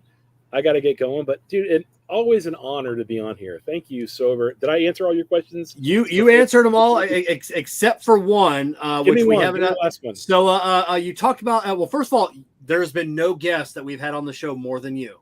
So thank you for that. You've been on repeat more than anybody else. So we always love talking with you. Sure. Which you talked about this probably like a year ago, maybe opening up a new shop in Ohio. Any thoughts on that? We're trying to find out what we want to do. So my sister, people don't know this yet, and I'll tell them. My sister ended up moving to a different state, and she works for us, remotely essentially. Still, she does all our taxes and all our paperwork and everything else like that. So my sister lives in a different state. I'm not gonna tell you where because she's not comfortable with that yet. She's a single lady, and I don't want her, putting out there that she's, by herself in the state. She loves it. I just talked to her this morning. We did have plans maybe to go to Ohio and do something in Ohio, but we're just trying. We've got some big plans here that are going to be launching in March, if not April. Really, really big plans to offer some things that we've never offered before at Zeal in particular, that I'm pretty excited about. So going between that and the soap company, it's a lot, to try to do something somewhere else and to train people up and to oversee that, and all taxes in Ohio and taxes, everything else like that. So I had to make a decision probably about a year ago on that. Was I going to do that or not and pull the trigger? And the more I delayed, the better I felt about it. And so I felt, I really don't want to do that in Ohio, but it doesn't mean I won't go back to Ohio. I love Ohio. I'm an Ohio State Buckeye through and through. I love it. So I always appreciate the Ohio State gear that you have, just not the beer that you drink. So, So right on, Brad. We'll let you go. Thank you so much for coming on. Kerr, any final thoughts, questions? No, man, for Brad? it's always good seeing you, buddy. And good luck with everything. The soap's fantastic. Like I said, Kevin sent me a bar and I scrubbed up, and I'm like, no more Deer dandruff. That alone for me was like huge. Just That's so awesome. you know, they found a button. They found Oak There Island. you go, They Manny. found a button. They found a button that came from a colonial soldier who would have never been down here in Oak Island Yeah. So, unless they were carrying something. That's awesome. so all right, Brad. You have a great night, man. Love you guys. Thank you so much, man. Take care, Appreciate Brad. you guys. Thank you. See ya.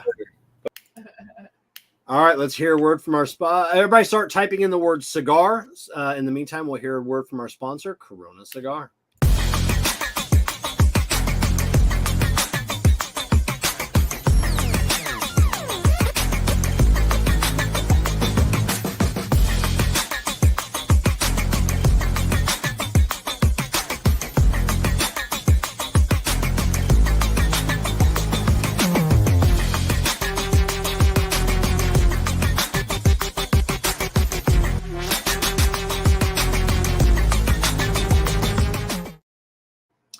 All right, it's time for the Tapping Ash and Taking Names giveaway, presented by Jake Wyatt.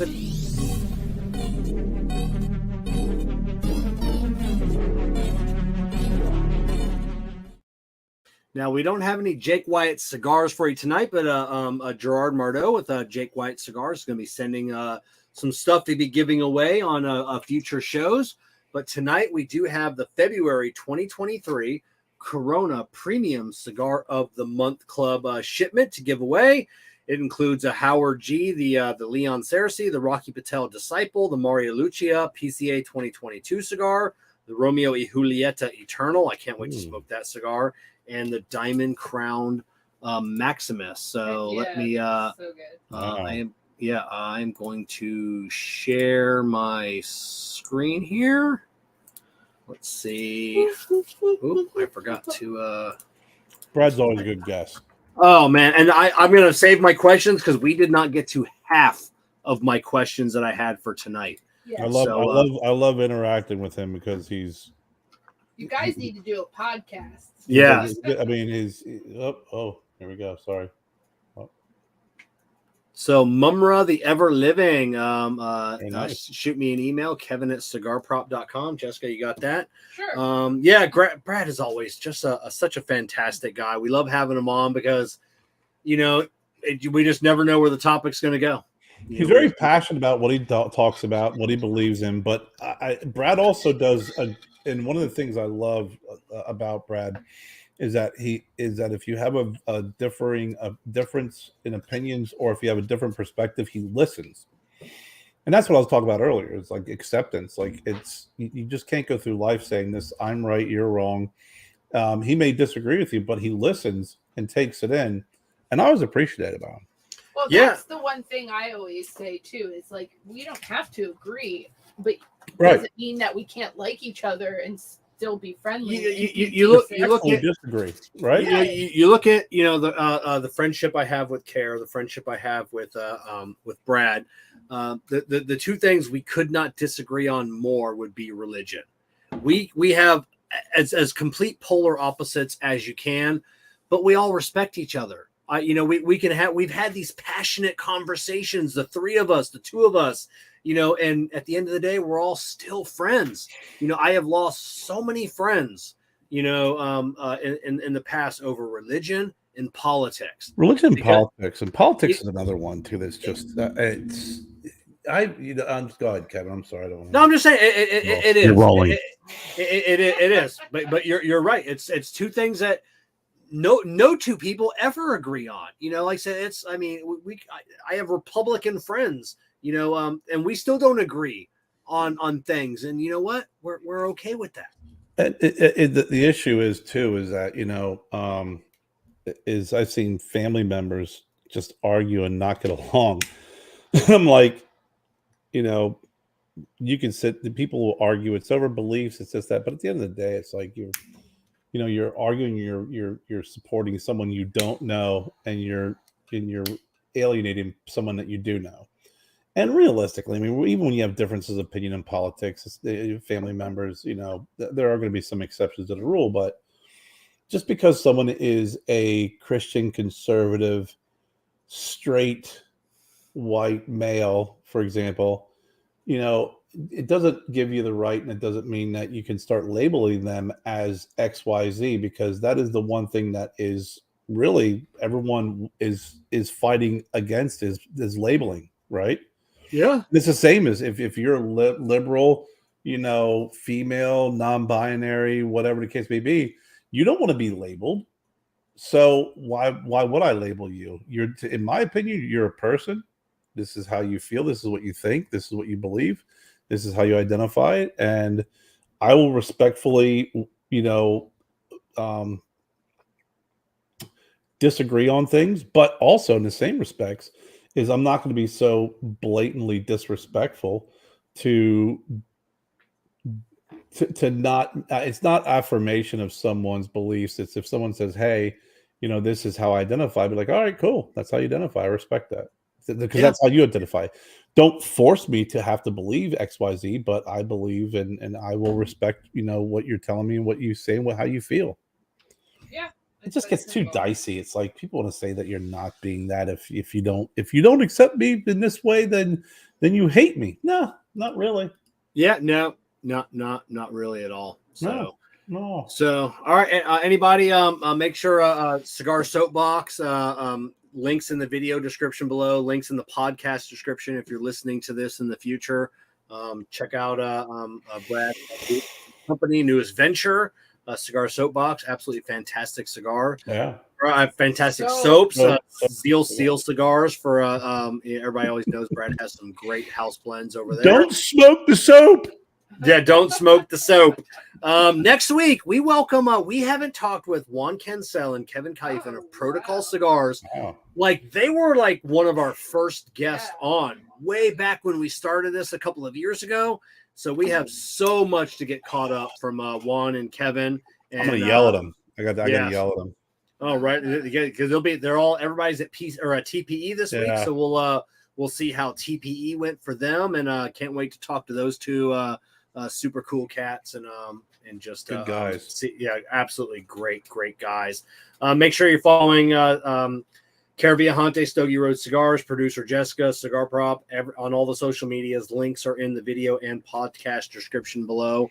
Once again, thank you to JC Newman Cigars, CigarMedics, Amendola Cigars. We are the muscle. Amendola just had a press release. We put it out on the Cigar Prop blog. Yeah. The newest West Side Story. West Side Story. I've had the cigars. I like the cigars. So I think everybody's going to be pleasantly surprised when those come out. Thank you to Jake Wyatt Cigars, our newest one of our newest sponsors. Illusione Cigars, deep in flavor, deep in your mind. K by Karen Berger Cigars, Corona Cigar, and of course Drew Estate and Experience Acid. Kerr, sign us off for the night. Life is short. Stop arguing with people. Stop disagreeing with people. Stop criticizing people. Sit down and enjoy a cigar with that person. I guarantee you'll find that you have more commonality than you have differences. I agree. We'll see everybody next week.